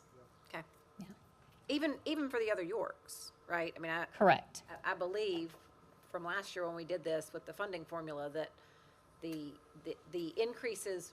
Rock Hill is a great example, right? We're close enough to the same size, but their allocation was $5 million more than ours. Correct. Right. So that's going to make the difference here even higher. Yes, absolutely. So I think that's just important. I mean, I don't know that this is a proud moment, but we're operating less per pupil than most all of these other. I did not go through every district to see if anybody was less than us, but I doubt there's that many. We used to be in the Think- bottom 5. Yeah. I was going to say 6 or 8. So Yeah. And then the last slide is just to give you an update on the contingency reserve. The beginning of the year, we started with a little over $9 million. We have paid out our impact fee legal services this year, our annual fee to York County, which we pay of $50,000, and we did that amendment to our plan in the fall. And we paid that to our third-party consultant. That was $7,080. We will move the $3.3 million that's within our budget plan for this year, and so we should end June at $5.6 million. And as I mentioned, this budget proposal would use $3,350,000 again of that amount to balance our budget. Out of the 5.6. Correct. Okay. Correct. So we do then by 24, 25, we really have to start reducing that number. Which, Because there isn't Yeah. gonna be any left. Correct. well, and unfortunately, though, is also when we're going to be potentially talking about opening another school. Or two, well, at In- least one. One, Yeah. followed by two more. Yeah. Yeah. So, okay. Right. So that's ahead for us. So this is our proposed budget plan for next year. I'm glad to answer any questions. We will put this back on your agenda for your discussion at the next meeting, and then our plan would be to have our public hearing at our June meeting, and then put this as an action item. But if you, as you continue to review this data, if you have any questions in the next 2 weeks, please feel free to reach out to me, and I'd be glad to share any additional data that I can. Hey, Leanne. Yes, How you doing? I'm good. How are you? Good. So I just want to go down, just kind of taking some notes. Okay. Just for the community's sake on understanding ESSER versus the general fund. Could you explain that? Sure. So ESSER came to us in 3 pieces, ESSER 1, ESSER 2, ESSER 3. We received probably about a total between 7 and 8 million. ESSER 1 was the smallest pot. We had some additional costs that we had to pick up in this current year's budget from ESSER 1. And so this is the second piece of that, ESSER 2. We had to have those funds expended by September of 2023 this year. And so that's what's forcing us. We have 9 positions that we have to pick up in this budget. But that was strictly federal, non-recurring, one-time dollars that we received. And Leanne, they were positions that we added. I mean, part of the ESSER money initially went to buying things like hand sanitizers and stuff like Correct. that. But then we also added positions for mental health. We added mental health counselors, we added guidance, and we added assistant principal. We had some administration through those funds as well. Because of everything going on with Correct. So it sounds like we already expected to absorb that in We our general did. fund. We've already budgeted for that. We did. So awesome. Throw in the funding formula changing, and so it really throws a wrench into what we had already had budgeted and prepared for. Correct. So to me, this sounds like we were in the middle of a game, and literally the rules were changed right as it just in the middle of the game, and it gives this absolute shift to what was budgeted. Is that correct? Correct, because as you recall, I think I've shared publicly, when the new education funding formula, the first version, we were the biggest loser of all school districts in South Carolina. We lost over $7 million. We started fighting that. We got it down to about 5.8 million in the end, and we were told we would be held harmless. And that hasn't happened this year, because what's happened is, as we've gained students, they've reduced our hold harmless, where we should be getting more additional revenue for our new students. So the new funding formula is not our friend, and it is not, it has really lacking any kind of provision for growth in your district, because it's all based on proportionate share across the state. So even though we might grow faster than another district, if they identify more students in certain areas for higher weightings, they may be receiving more funding than we are.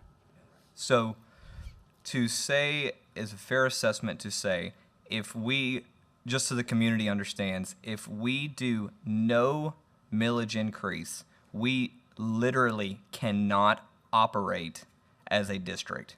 Correct. Because we cannot even cover the things that are mandated, such as the teacher salary step, first thing that comes to my mind, the bus driver salary increase.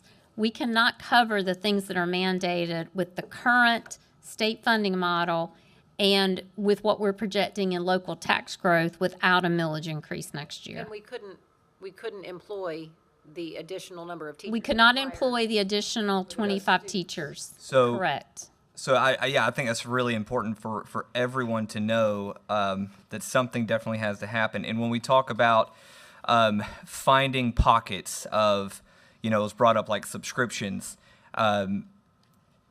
those would be considered those assistant principals. We have RNs in schools. Correct. Like those are things that we just can't really part with. That's the level that we expect to operate at. So it's very frustrating. I think you would see, we have seen our class sizes have to creep up from where we had gotten those down to. And it's very unfortunate, but I think we're now, most of our schools and our teachers would certainly say, our class sizes have now crept up to a level that they're reasonable, but much more than this is going to be excessive. And we would be looking at some excessive class sizes because of our growth. So I think we have literally seen the efficiency of our district. We are number one across the board. So to me, the only way I can relate this to is it feels like we are literally winning every single race, but our prize money is going to last place. Yes, that's a good way to put it. Was that 100%? Yes. Yes. Our prize money is going to other districts. They're taking our prize money. Yes. They're making us pay. And laughing all the way to the bank. They're making us pay to win. Yes. And we've had lots of discussions about how this is really beneficial for some It is. districts in the state. It is. But we're not charged to serve those districts. Right. Yeah, that's right. Right. So. And we don't look like many places. Right. We're just not getting a lot of sympathy. Winners with the funding formula too. We're not one of them. And to Scott's point, I mean, I hope it does help those other districts, right? I mean, that is the goal, that some of these other districts have needs, and we hope that it helps. But we need to also watch out for the 18,000 students and their families in our district and meet their needs. Yeah, that's who we fight for. It was actually the conversation that I had on Friday with Ellen Weaver at a board meeting that I was at, So I hope that, like I say, if you have additional questions about this upcoming, I am more than happy to help you or provide more information. I'm going to end by saying I hope you feel like this is a very well thought out plan, because we've given it a lot of consideration before we bring this to you tonight. And so again, we're going to bring it back and discuss it again at our next meeting, just like this. Right, for you to really, Any other correct. thoughts, questions, adjustments, whatever that Correct. come up between now and then we'll formally present it to the public as well as for a vote in June. Correct. Lippy has a question. Yep. Yep. Get your microphone. Sorry, I'm sorry. Teacher voice, and then this thing scares me. But you said like that you had asked for more special ed teachers, or that the departments had asked for more. You wanted more ESOL, and you had to just leave some things like we Correct. just can't have that new couch right now. I asked them to please give me the bare minimum. So just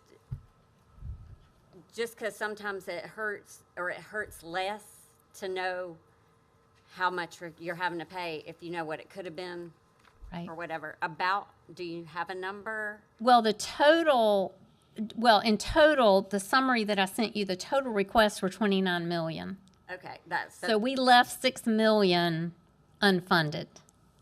Which is and not on the list. 18-ish mills, right? An additional 18 Correct. or so mills. Correct. So, because we can't go any higher than 30. Right. So there's Right. another 18 mils worth of things that, if money were no object, or. Correct. I mean, that maybe sky was just the limit. helps it Yeah, to yeah. taste a little better. Does that answer?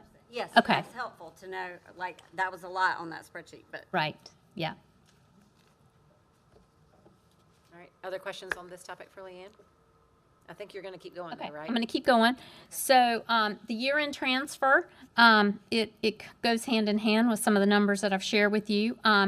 As Elizabeth mentioned, we're estimating the property tax over budget this year of $2.3 million. It's divided. $1.3 million is local taxes, and that's a lot of money, but we still hit the target 98%. I mean, we hit the target 98%, which I'm grateful for, because with property tax collections, in any given year, you can have a major tax appeal from a large property owner.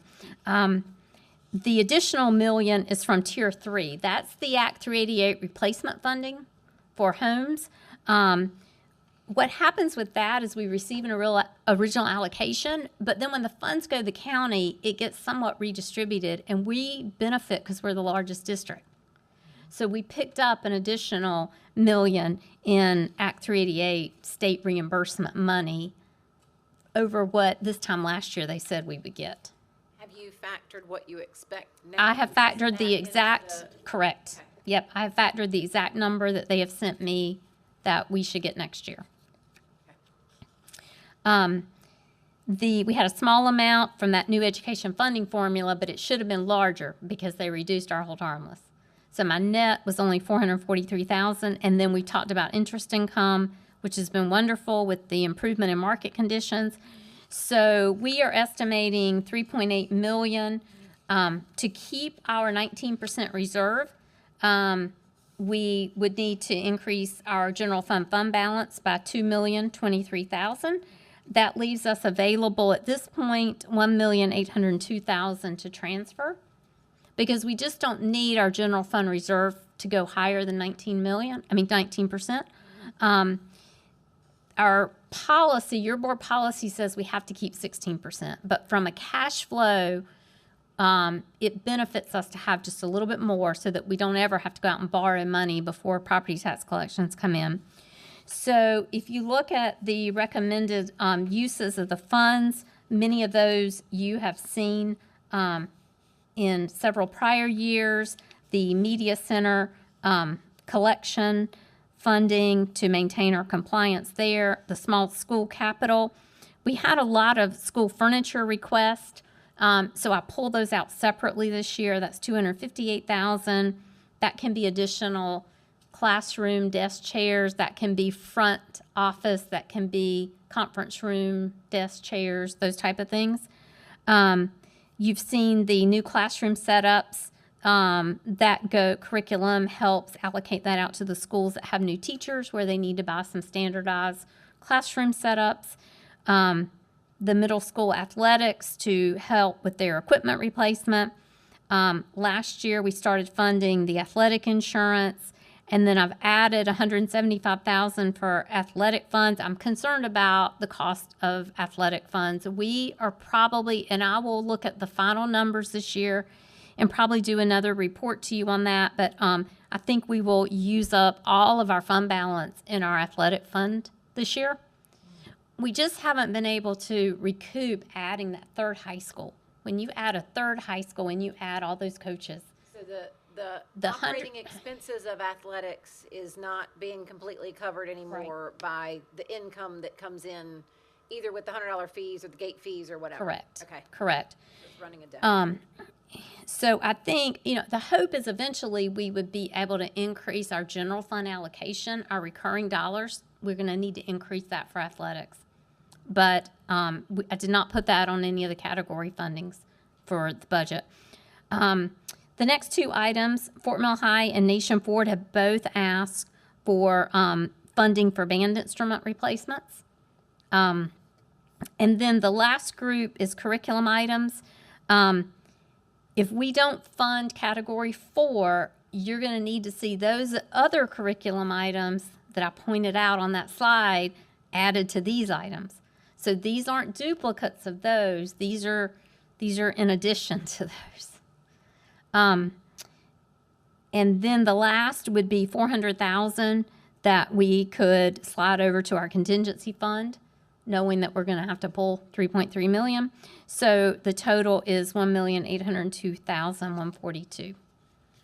I'm glad to answer any questions on that, and I'll put this on the agenda for action at the next meeting to give you time to. So we'll ultimately have to vote to move those dollars. Correct. Into wherever they're gonna go, Correct. but they've gotta go Yes. somewhere. Yes. I'll just comment that these Sure. items are very common to every year. They are very common. I mean, the goal would be that we did not have to do this and we had all this built into the general fund, but that would be several mills more. Had we have got our hold harmless money. We might could have made a done difference. that. We could have done that, and we would not be in this situation. But these are all items that a lot you can see now are recurring, but the goal would be that mainly we use these for one-time type purchases. But we try to use this to supplement what can't make it into the general fund budget every year. So your voice held out. I know, yay, okay, good, And then we'll go through all of it again we will, in 2 weeks. yes. Well, we probably won't go through all the slides again unless y'all have questions, or we'll, yeah, you can let me know. Thank you. All right. We do still have a couple other big topics. So next up is the first reading of the 24-25 proposed calendar changes, or if there are any proposed calendar changes from Joe. Good evening. I hope y'all were not overwhelmed with numbers because we got a few more to go through on this one too. So none of the fun artwork stuff. Now it's back to the calendar numbers. First off, I just want to get started. I'm going to start first with our traditional calendar. If we were not discussing anything about any other options in South Carolina, we presented this to you guys last time. And as we talked before, this is one of the worst setups for a district calendar possible. The first Monday falls all the way down to the 19th. There is physically no way to get 90 days into the first semester. It's not even close to, you can't even get close to 90 days. I think the max you can get is around 83, maybe 84, if you start looking at taking away most of the break. Also, too, the way the hard breaks fall with the 23rd in December, on a Monday, you can't really have kids come to school on the 23rd and be out on the 24th. So that kind of messes that up. And then, of course, it pushes our out date into the first week of June, which we've heard for many years. That's not something our parents are real fond of. But again, this is probably one of the worst calendars. With the semester rolling over into January, we've heard it causes issues with AP stuff. We've heard it obviously it hurts any of our December graduates who want to start college early. But if we were not looking at any other options, this would be the calendar we would be mainly discussing. Go ahead.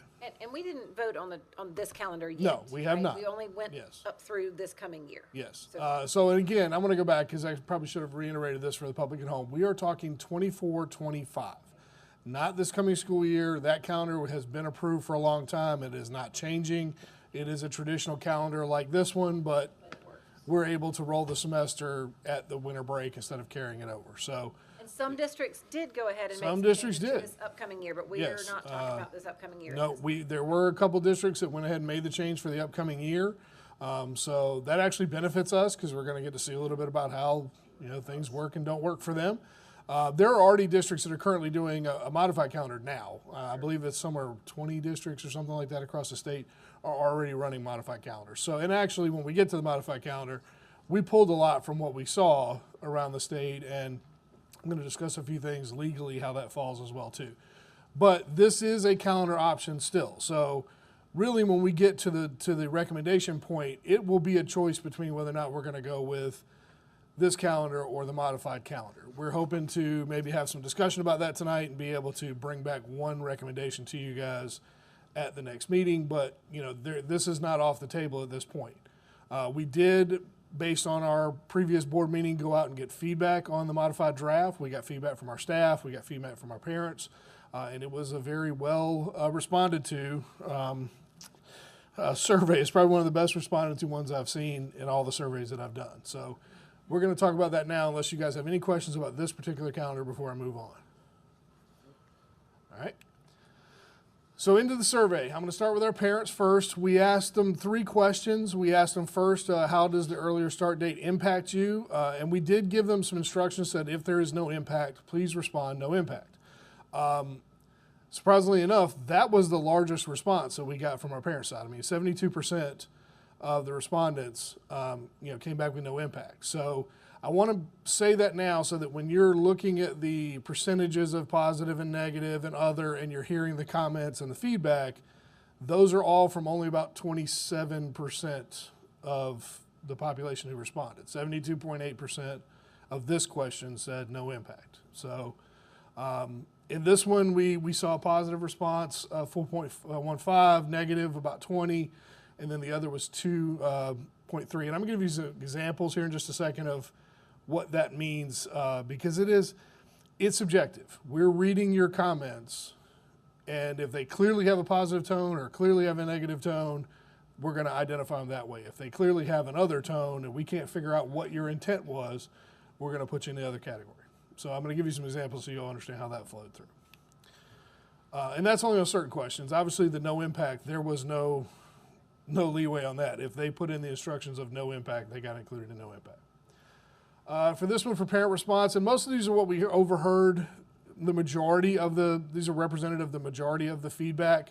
One of the ones was reducing the need for summer child care activities under the positive. We had a lot of parents that were like, that's great, that's 2 weeks less of camp I have to deal with in the summertime, or 2 weeks less of child care that I had to deal with in the summertime.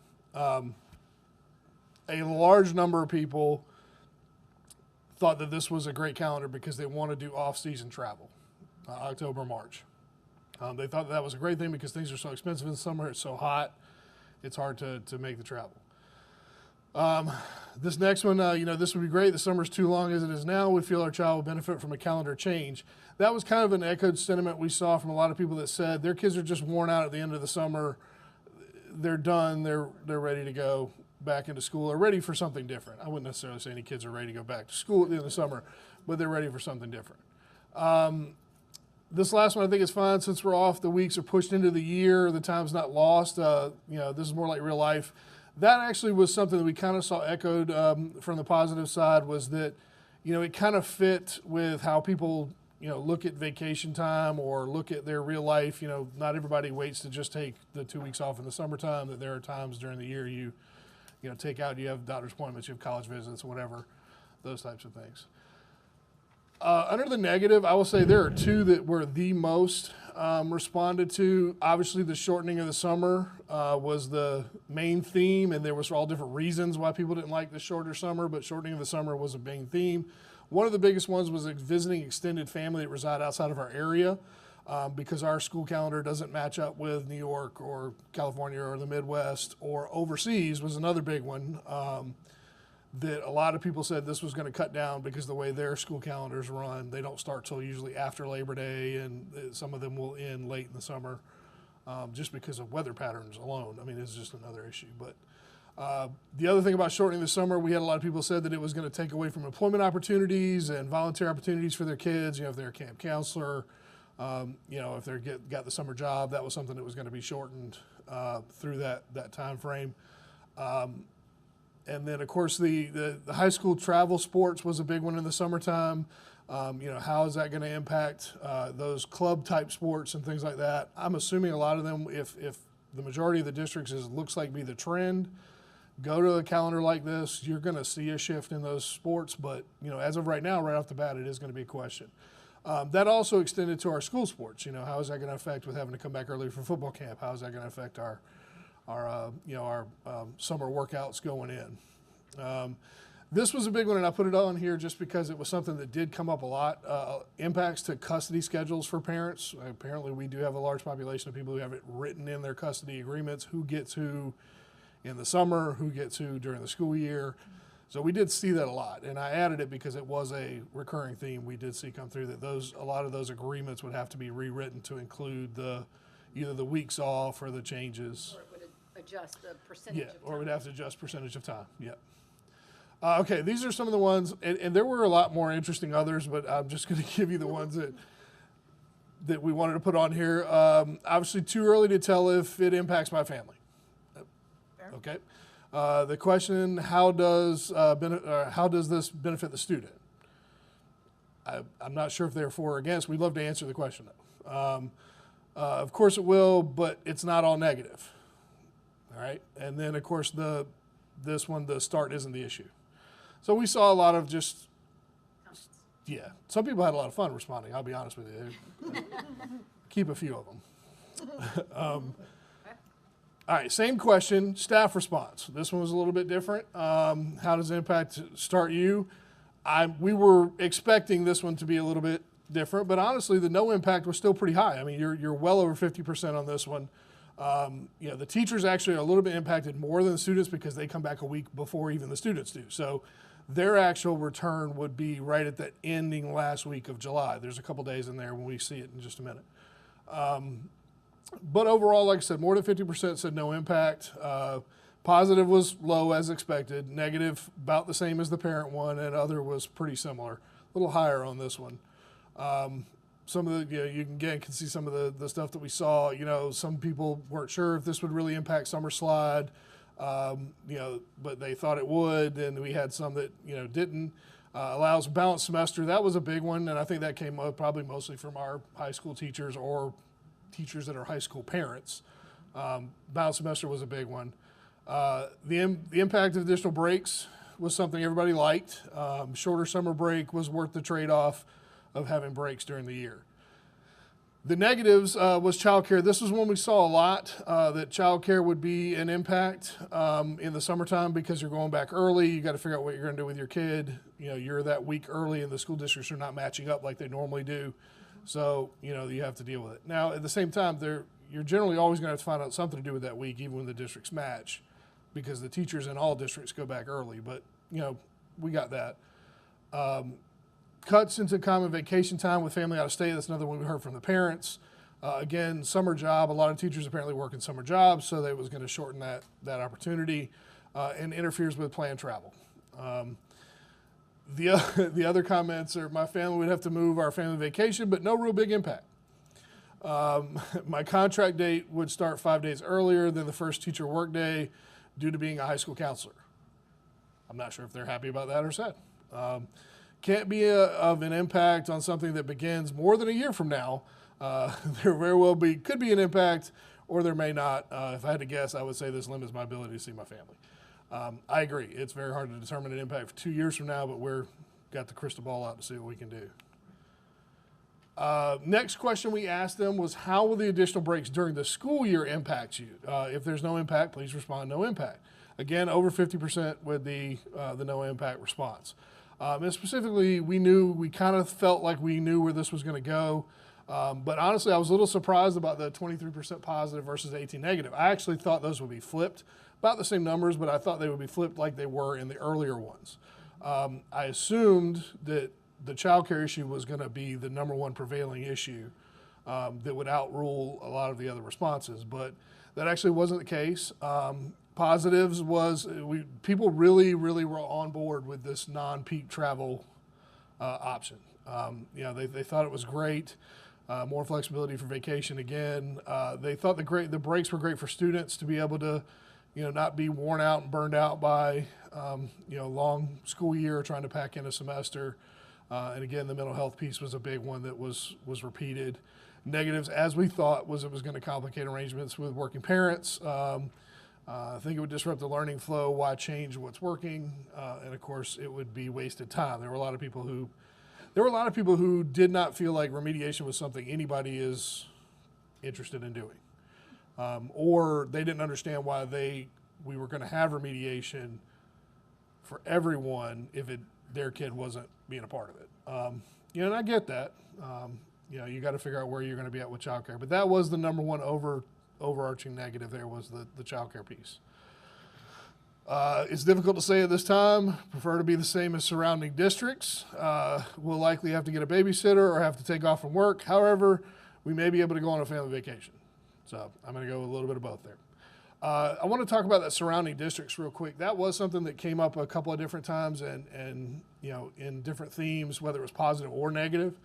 people were hoping that we would match calendars with the other school districts. Obviously, as we talked, at least, some of our districts have already moved to this in the county. I know of another one that is presenting a modified calendar that is very similar to ours sometime, I thought, soon. So more than likely, by the time we hit 24-25, we're going to be in line, not only with our county, but I'm guessing most of the state. And part of that is just because how bad that traditional calendar is for most school districts. Yes. All right, moving on. The third question that we asked in general was, how will the additional breaks during the school year impact you? Oh, no, I'm sorry, this is our staff response. Apologize. Same question, staff response. There was a big difference between classified and certified. Certified being our teachers and classified being our support staff, that kind of stuff.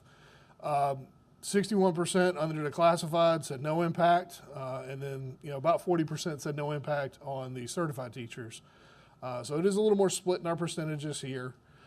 I think that also might be because under classified, you're going to have a lot more people that would already be working during those 2 weeks because of their contract days. That's the other thing when we get to modified we'll talk about, is after you hit a certain number of day contract, you're working during those weeks, even when other people are off. Almost year round. So anybody who works during the summer, like through the entire summer, you're still working those 2 weeks because we already work year round.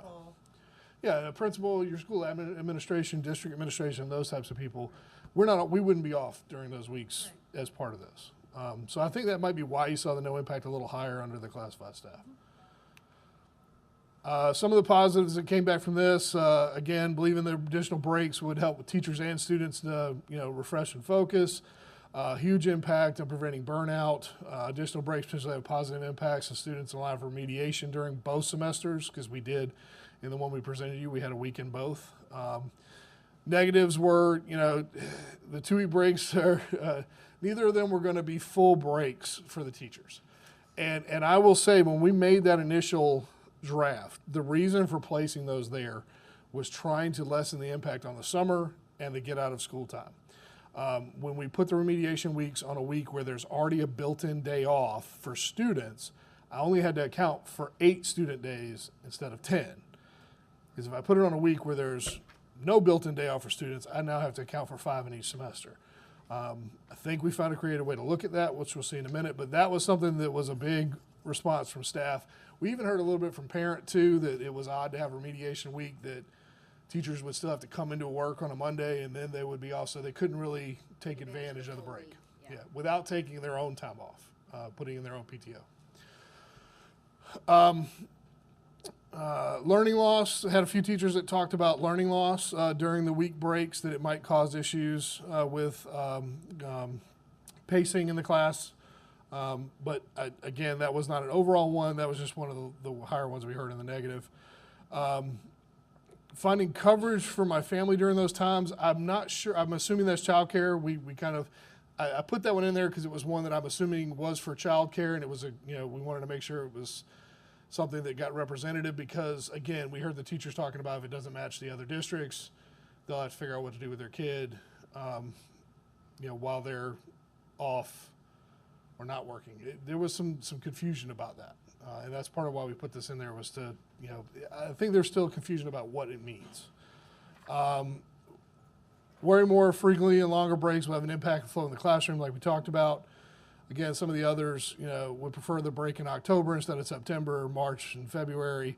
Actually heard that quite a bit, moving the breaks around to different places. Big question is, who are these teachers providing remediation for these students during the fall and winter breaks? They're the ones who volunteered to do that. And that was a question we asked staff. Are you interested in working during the remediation time? So we can get an idea if we had staff that were interested in that. This was our last question. Provide any additional feedback you have regarding the modified school calendar. So this is the one where you got a little bit more free form from people. The key on this one, there was no impact slot. There was you can leave the question blank. This was not a required question because it was just open-ended. Tell us what you think. So almost 50%, 45% came back and just didn't respond to anything. 31 positive, 13 negative. And again, the others, and then some people actually put in no impact, which we appreciate them still continuing the thing through. Some of the positives, a lot of the same stuff you've already heard, stopping the backsliding, shorter summer. I think the plan is exactly what our family needs. It benefits us in many ways. This plan is amazing. A lot of people really, this is where they would put in the either high praise or very low dissenting voice to it. Under the negative, proposed modification would likely be most difficult for families with working parents. Again, we've discussed that. Why fix what's not broken? That we heard that a few times in this one. There's just, the calendar is fine. I don't think a lot of people grasp the way our calendar rotates that starting date, because we did have a lot of people that put in there, I don't understand why you don't just start a week earlier and be done.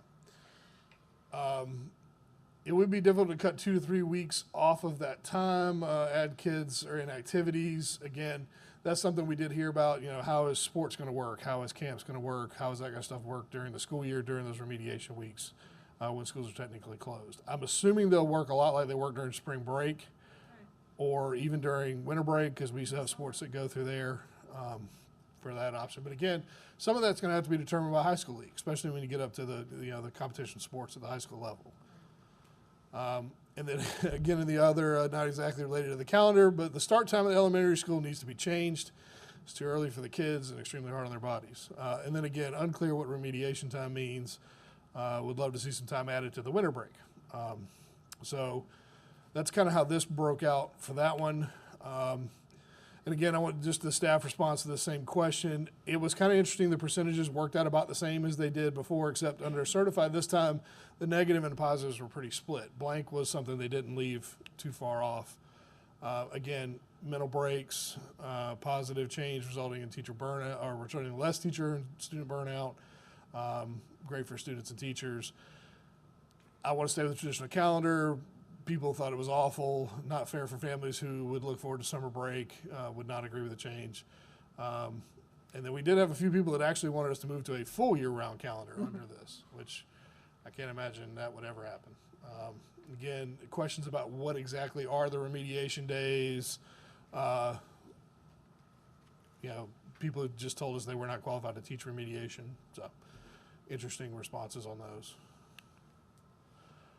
Okay, so we took that feedback and we looked back at this calendar again as far as the modified draft goes.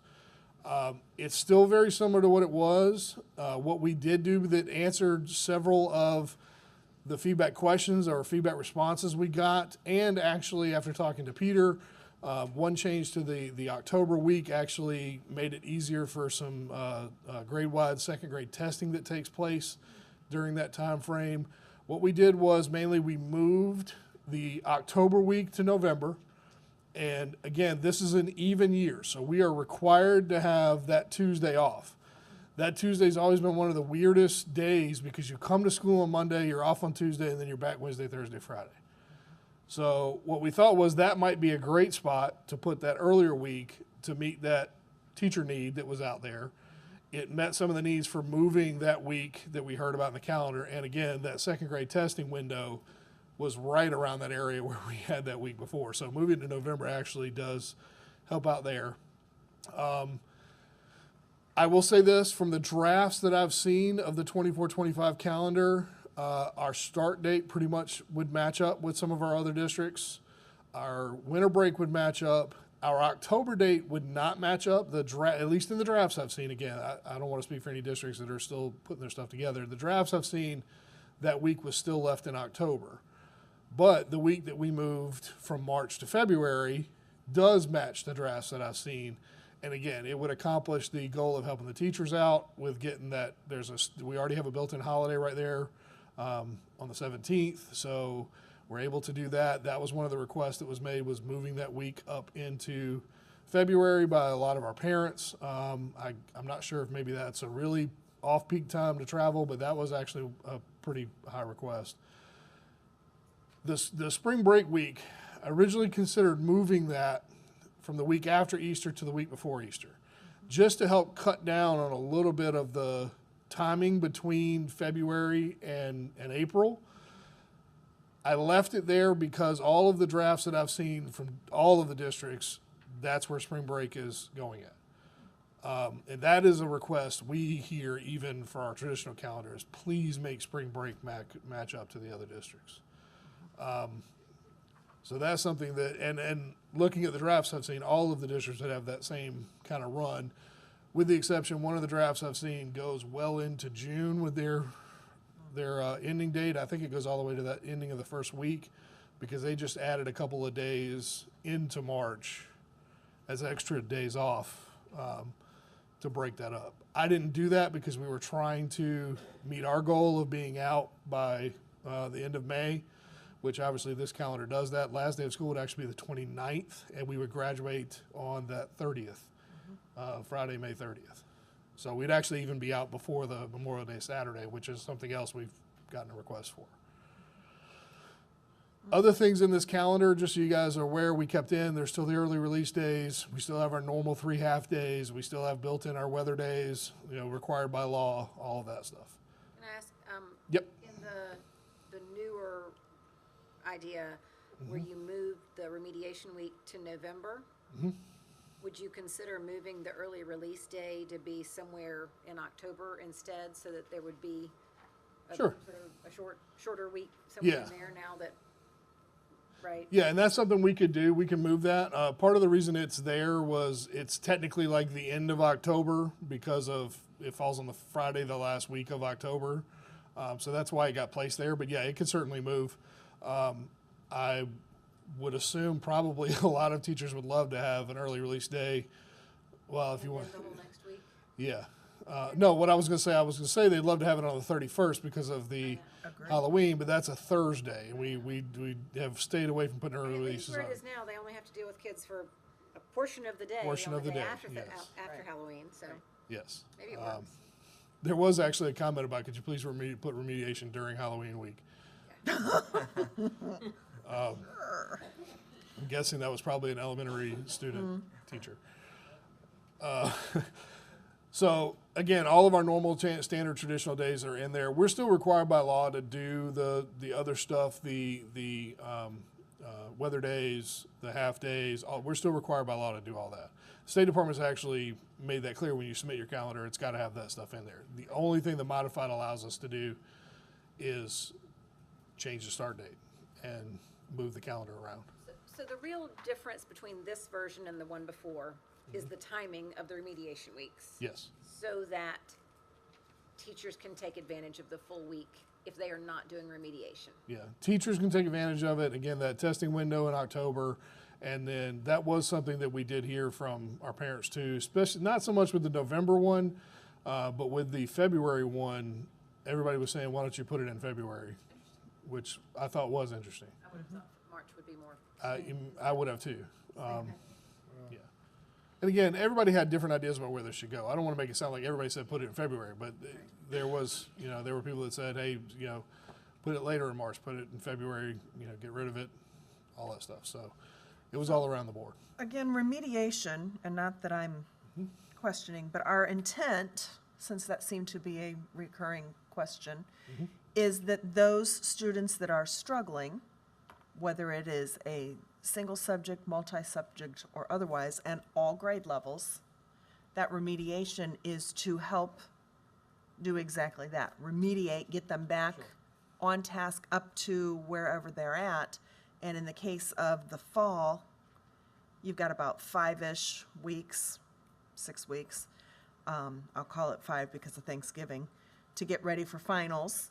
For younger kids, the sooner you can get the remediation in, the better. And then the same with the second semester. Yeah, and actually in looking at it too, I think by accident, especially with the second semester, but even with the November one, because of the other things that are going on at the times of the semesters, these weeks actually look pretty good there, especially in the November side. You're near the end of a semester. It's a chance for anybody who needs to, get that stuff going back, get back on the right track, get a little extra help. That helps a lot.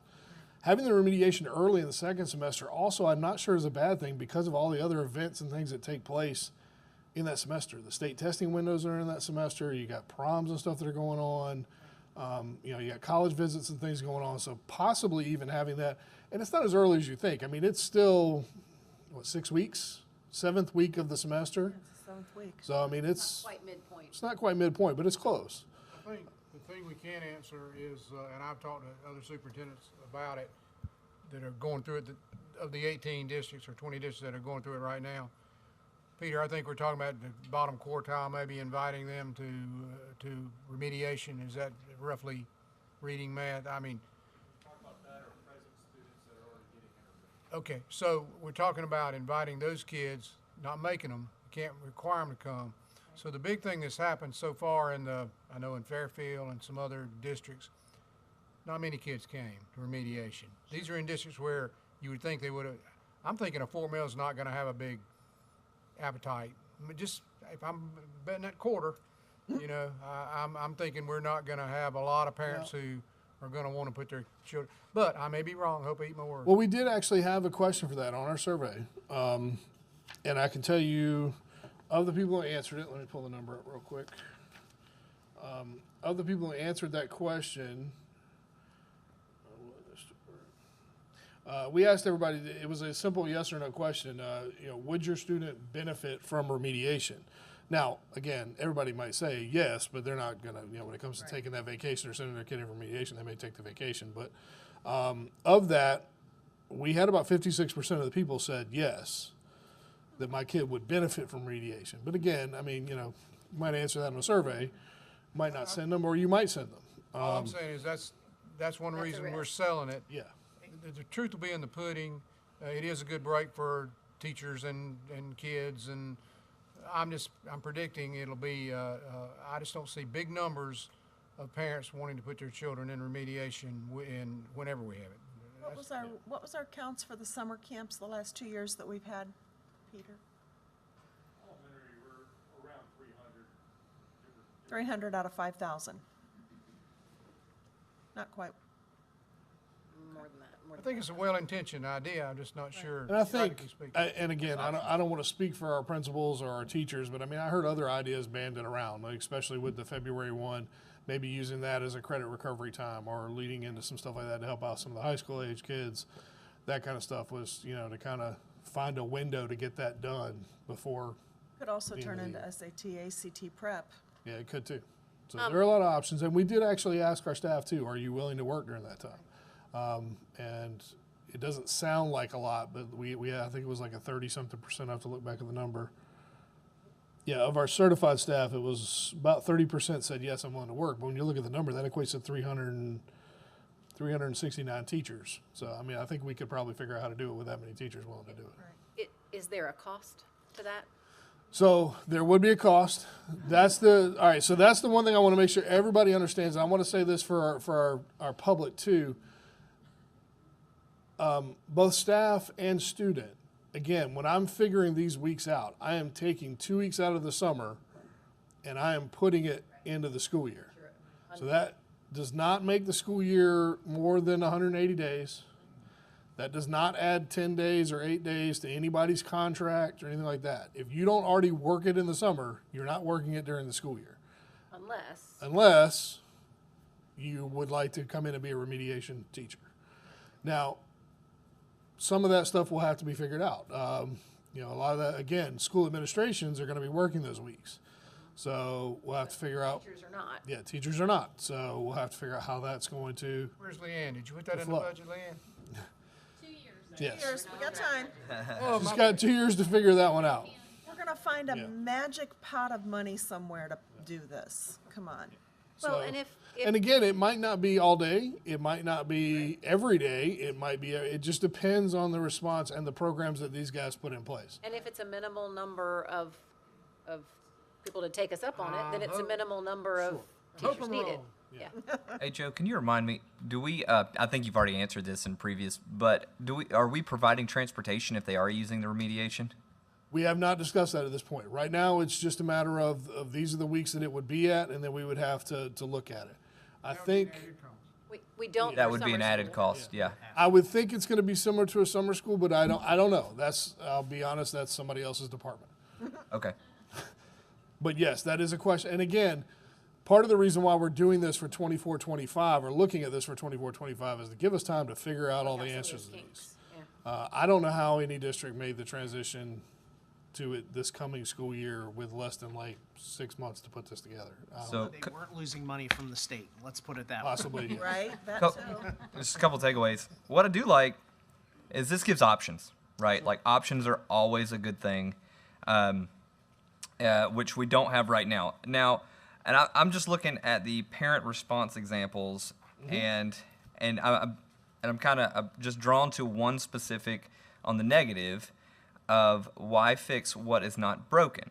Sure. Now, if I look at the original, Joe, if you could bring it back up just so we could all see it. The original, as if nothing changed, I mean, let's look at January the 6th all the way through April the 11th, which is my birthday, by the way. You're going to see 2 days off. Oh, yeah. That is like, that's total burnout season of the year. Yeah. Like, the kids are done. Like, that's getting near that final push. There's a lot in there. And I want you to consider those same days you just said, students will have done their exams on that 13, 14, 15, 16 That's week. right. So, for someone to say, like, to me, that's broken. Yes.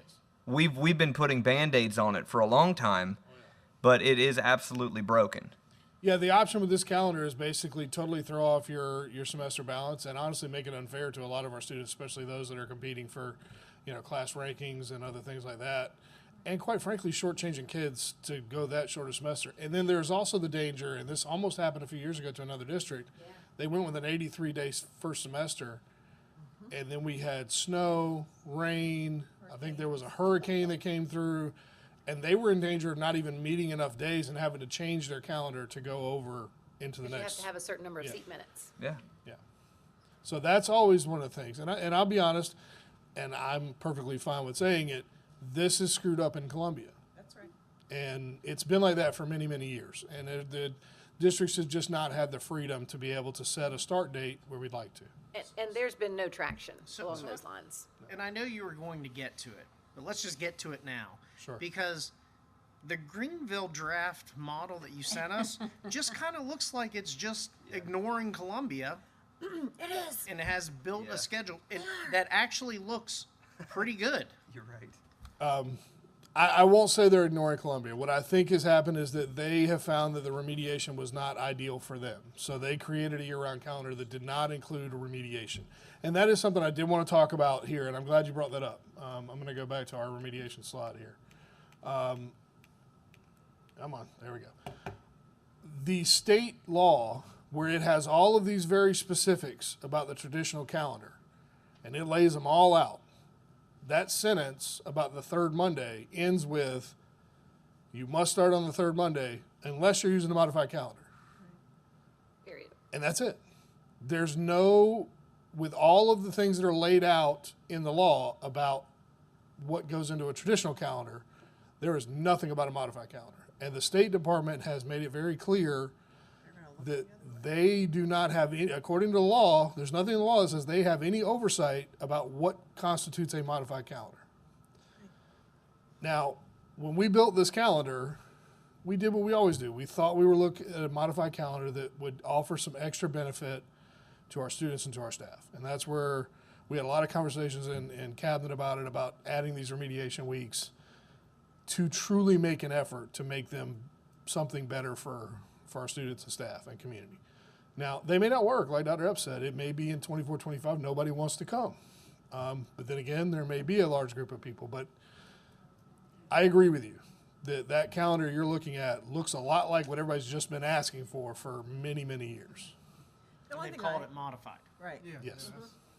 And Just starts a week early. Which honestly, by some of the things that I've read, it would count because some of the definitions of modified means you have less than a 10-week summer, which I think they would have a 9. With Well, that they made calendar. it for, I've talked to some people in Gary, they made it for an academic reason to get exams before Christmas. Yes. That's their modified Because definition, because of, you get some of an exams academic before need. Christmas. Yeah. The academic need to have exams before Christmas. The only thing I don't love with Greenville's calendar is I don't like that we do just 2 days in August and then we kick off for 5 the next week.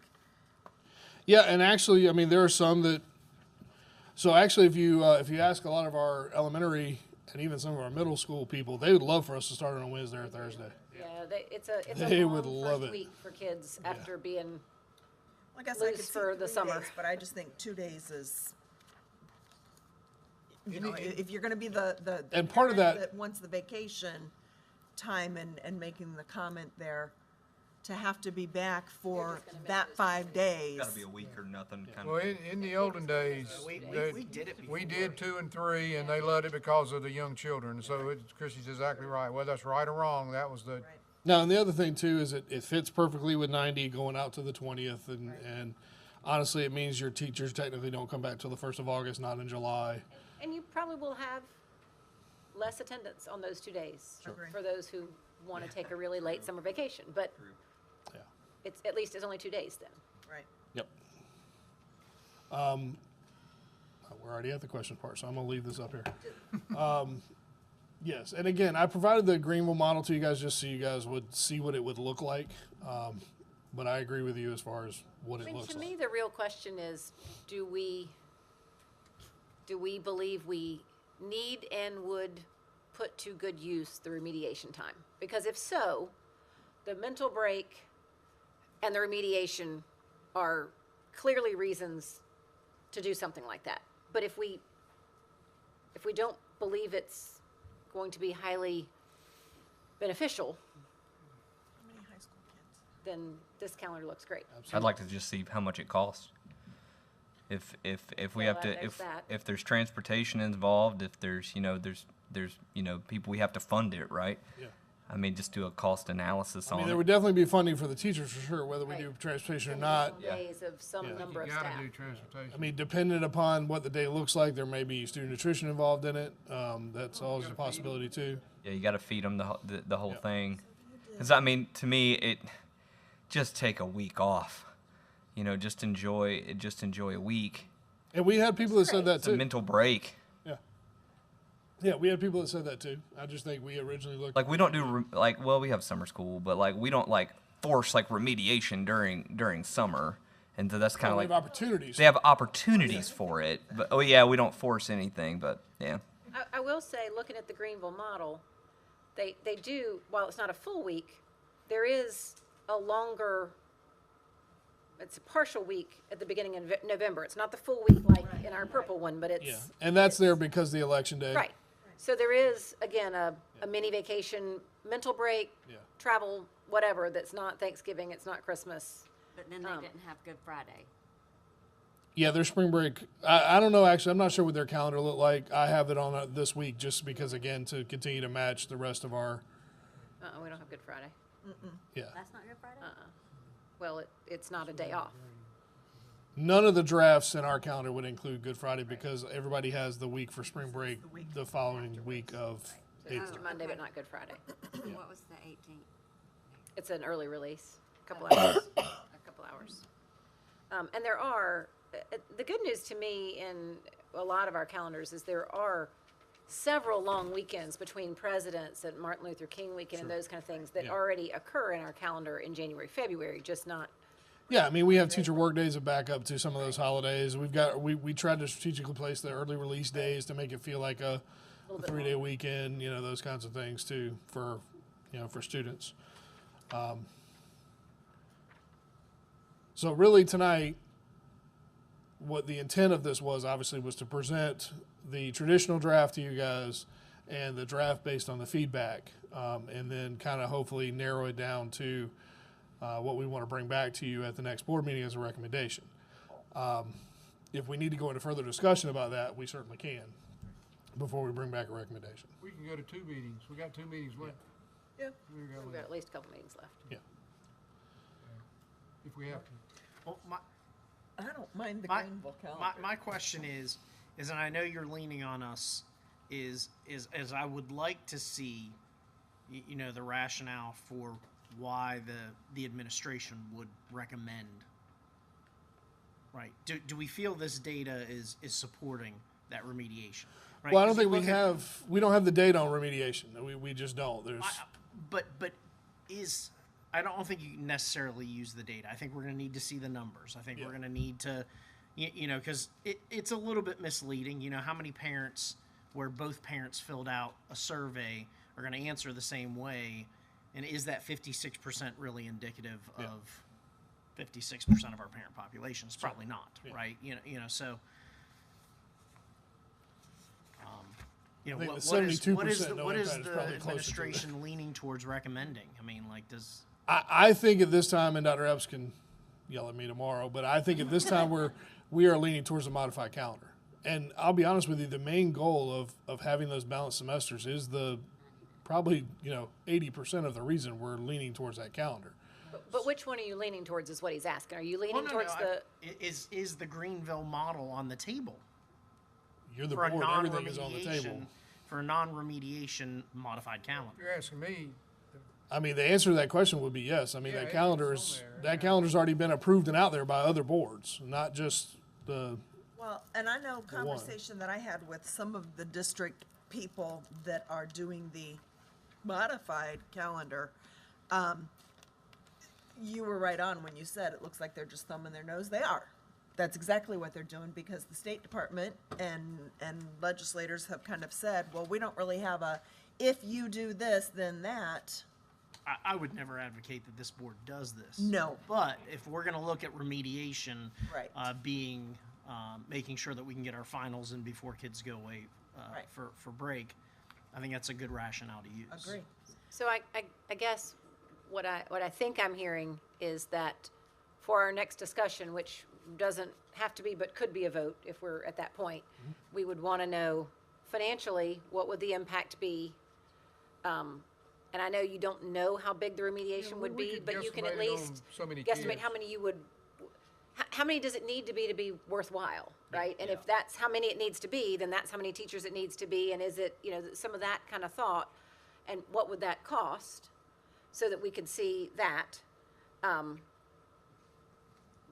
Because without the remediation, I know we don't have a plan for it, but without it, I think most of us would say that let's fix the problem we know we have, which is the 90-90 split. Right. Yeah. Right? Because if we don't feel confident that the remediation is A, going to be effective, and B, affordable, then the known issue is the 90-90. Right. Yep. And we can fix that with the other one. One other factor that might play in here is Joe Romanek still in the building. Oh, yeah. He's in the house. There's that. We're opening a school in 25. Maybe I'm a year off when I'm talking about this.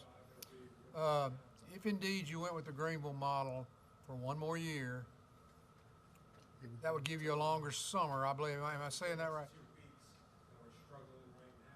To get the school done in time for opening.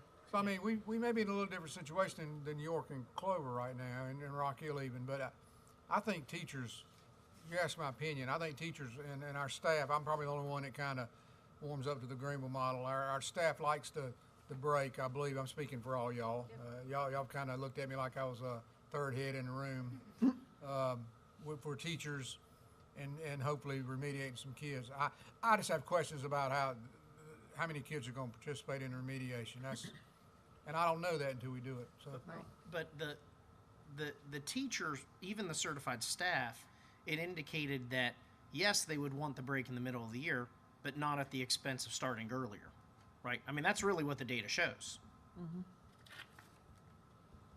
Right? It sort of contradicts itself a little bit. And it can't be a break for everybody if we're going to do remediation.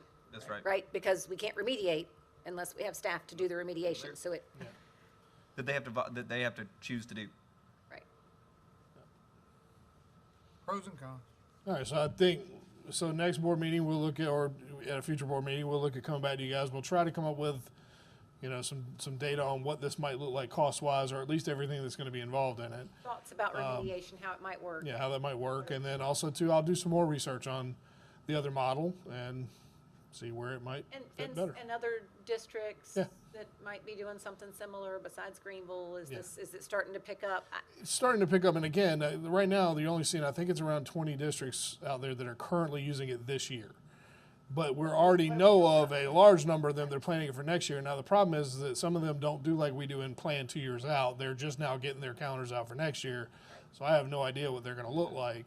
But we're hearing from people, I'm presenting this at the board meeting, or we're talking about this tonight at our meeting. So So it's a little hard to see what some of the people are doing, especially 2 years out, but we'll gather all the data we can. Okay. All right. Thank you very much. All right, I know it's the long haul, but we've got a couple action items that we need to get to as well regarding instructional materials and courses and things like that. So, Mr. Scruggs. Good evening. I realize that I am bringing good things that should be less controversial when we're talking about new courses, new opportunities for kids, new instructional materials.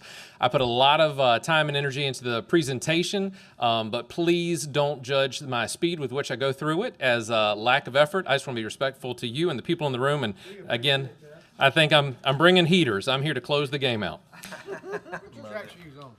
That's right. So two action items for us: instructional materials and new and locally board approved courses. As a reminder, with instructional materials, this is not something we do on our own. The state of South Carolina tells us when we need to do it, and as Ms. Branning points out, they tell us too often sometimes. This is about the third time since I've taken over this role that I've had to bring new materials to you just this school year, but it's important that we always supply our teachers with the best materials available. So what does that look like? The state takes input from the public on potential books. They put out a list of them, then they take feedback, and then they tell us what's adoptable.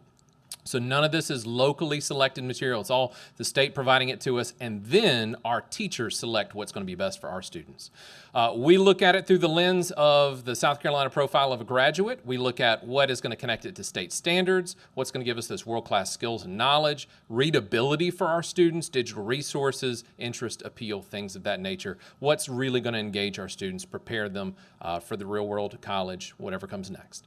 So we have a collaborative process. Our teachers get together. They fill out this first form on the left independently where they rank the texts. Then we bring them together and we say, which one did you like? So it is a subjective task, but we try and make the selection objective so they don't have groupthink in the moment. They come together. They share the positives and negatives, and almost uniformly we find a unanimous decision. This is the best book. So it's not very hard for us to establish consensus. So what I'm bringing before you today are 4 new texts, 3 in the science world and 1 in social studies. Biology 1 CP and Honors, Inspire Science Biology by McGraw-Hill. The rest are Savas texts.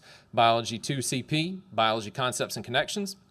AP Biology students are going to look at Biology in Focus 3rd edition AP, and then AP European History is going to select a updated version of the current text they're using. So this is not even really a new book as much as the new edition of the one they've been using. So this was a no-brainer for them after they looked at all the other resources. So those are the 4 texts that I bring before you this evening. Any questions on our textbook selections? When would they go into effect? Next school year. So this is for us to go ahead and put in a purchase this summer, so the books will come in, and hopefully we'll start in August. The sooner those books come in, the more time our teachers have to go ahead and familiarize themselves with the material. Questions? Great speed. Awesome. I would entertain a motion. I'd like to make a motion in the process before we just keep going, so. Absolutely. Stay with the program here. I'd like to make a motion that we accept the recommendation of the administration to adopt 4 new textbooks for the coming school year. Biology 1 CP and Honors, Biology 2 CP and Honors, AP Bio, and AP European History. Second. We have a motion and a second for 4 new textbooks as listed. Is there any discussion? All those in favor signify by saying aye. Aye. Any opposed? That motion carries. Awesome. Okay, let's keep this party rolling. New courses. This is something we usually bring to you one time a year, but I did mention back in November that we were going to come back to you if we had some opportunities to expand our offerings for students, and I am excited to tell you we have a plethora of opportunities to expand for our students. Normally this begins at a school level. Teachers say, I would like to teach this course. I would like to offer this opportunity to kids. They put together a proposal that comes to the district. We look at it, and then we convene a committee that talks about the feasibility of this. Does it meet with all our standards and expectations? And then once basically the administration and teachers have signed off on it, it comes before you like we're doing this evening. So these are the questions we normally ask. Long story short, we are looking at it. Does it meet our standards? Does it meet our needs? Very similar to the textbook selection process. Who's it going to impact, and will it draw away from other current offerings? Because there are situations, and I'll mention one tonight, where it could draw away from current offerings. So all these are considerations as we move forward. We'll begin this evening with what is going to be perhaps our largest new addition, if it is approved this evening, the addition of dual credit English articulated through USC Lancaster. Students would receive an English 101 credit and an English 102 credit, so 6 credit hours through USCL. The idea for this course is it would be something after English 4.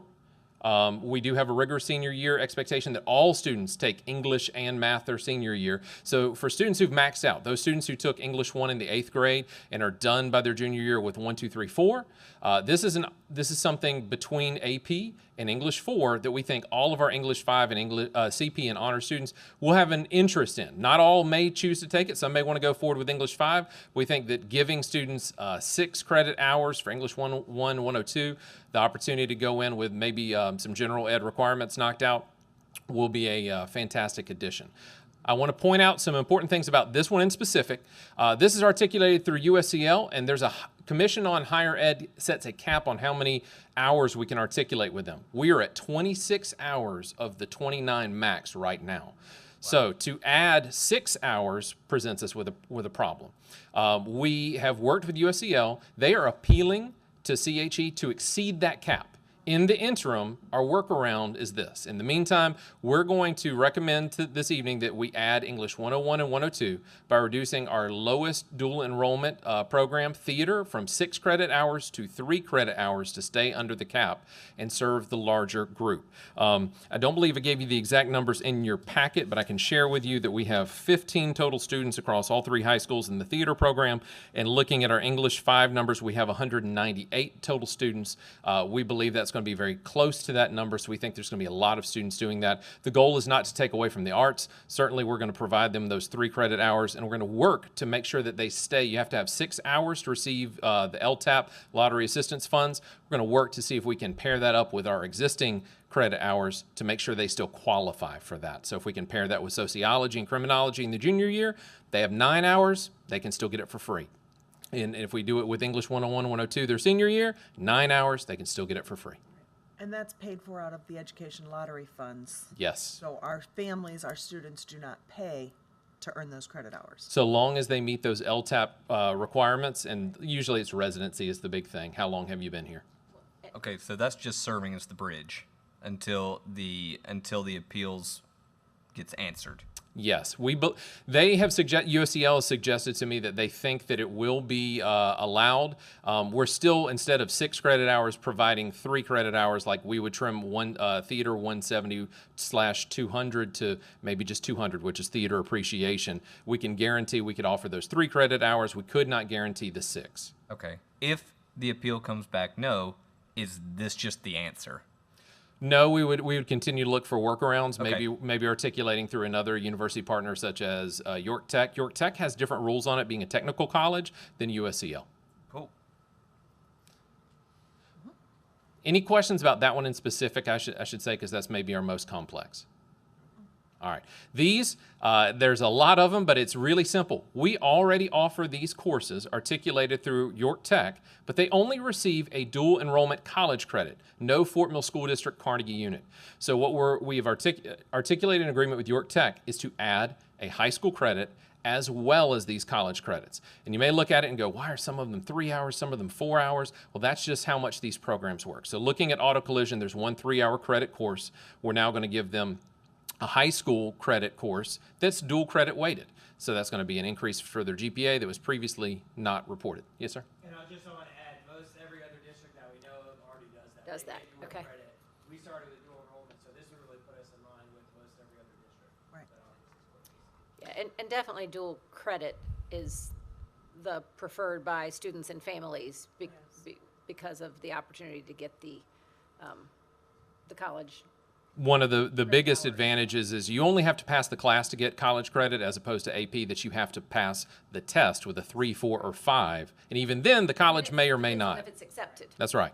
They may not articulate that credit at college. So auto collision and building construction, all of these course codes, I won't necessarily read them to you. You have them in your packet. And these are things we currently provide in building construction that we're saying we would like to give one Carnegie unit weighted for each at the dual credit weighting. And I see a difference here between here and the USCL as far as the 26 hours? Yes, because an individual. Yes, sir. The technical colleges have a different system altogether. As a matter of fact, York Tech would be on the board that would approve or deny USCL being allowed to exceed that cap. They're competing for our students' LTAP funds and dollars to serve us. So if USCL requests it and York Tech says, no, we could offer that theater course, we'll do it, they may give them a no vote so that they could do that. In general, they have been great partners. Both have been very beneficial to our kids and aren't necessarily trying to squeeze one another out, but that could happen. So we also have a heading of cybersecurity with four different courses: mechatronics, which I brought to you just to approve in general in the fall, and then applied health science. This is a new one that was not previously brought to you, so I want to call specific attention to that. That is a new addition with the care of patients and responding to emergencies. Welding, which we've offered in the fall, and there's two types of welding: machine tool and basic welding. You'll notice the credit paths are very similar with a few differences there. So the credits listed next to each course are the credit hours articulated by the university. University partners can tell us how many. So even though I put these nice numbers up here, if York Tech came back to me tomorrow and said arc welding became 3 credits, that would change, and we would have to reflect what they are willing to articulate. But our 1 credit articulated at the dual credit weighting would not change unless it dipped below that standard of 3 hours or more. Where you see 2 credits there, they may receive like a half credit, anything less than 3. Each course with 3 or more credits earns 1. Each with 2 or fewer earns 0.5. So it'd be a 0.5 dual credit weighting. So it's a little bit different math, but they're still getting dual credit weighting. All right, then to meet the needs of our English English as a second language speakers, we want to provide 8 levels of courses offered to our students. We currently allow these students a course in English for speakers of other languages. We want to make sure that a student who is in the most need of this support has a fall-spring option for 4 years, and this would be something, it is not locally approved, the state has given us the numbers, but this would be new things I did not bring to you previously in order to serve our ESOL population. 8 levels of this course to meet their needs as they pair this with English, math, social studies, science, and their elective credits as a support in learning the language. Through us. This is our ESL teachers would be the instructors of this. This is not a dual credit offering. Do we have the volume needed to be able to do 8 of those? Yes. And I'll add to that. So if you remember a couple years ago when we had all of the band course numbers the same and they just took the same class 8 times, even though it wasn't really the same class, but it was the same course number. And we did that for chorus and PE, and I guess it was 2 or 3 years ago where we had to split those out and give them separate course numbers. That's the same as here. So typically they are in most of these, if not all of these courses, depending on their specific need, but it's just giving a different course number because the state says you're not supposed to take the same class twice. Yeah. So in reality, they're different classes, but they're using the same course number. So this would allow us to separate them out. And it progresses, in Right. theory, up through 8 Yes. semesters worth. Yeah. So very similar to, like you said, like chorus, you may take 8 times in high school and different numbers for that. So we make sure you get the same credit, and no one's denied for having ESL 1 multiple times and it looks fishy on a transcript. All right, so any questions about the dual credit or the dual credit through USCL, dual credit through York Tech, or the high school credits for our ESOL classes? I want to add one more thing. Not too long ago, we had very limited dual credit courses. We had Gov and Econ through USCL probably 6 or 7 years ago. That went away and we had nothing. And we've added multiple opportunities where we've maxed out with USCL.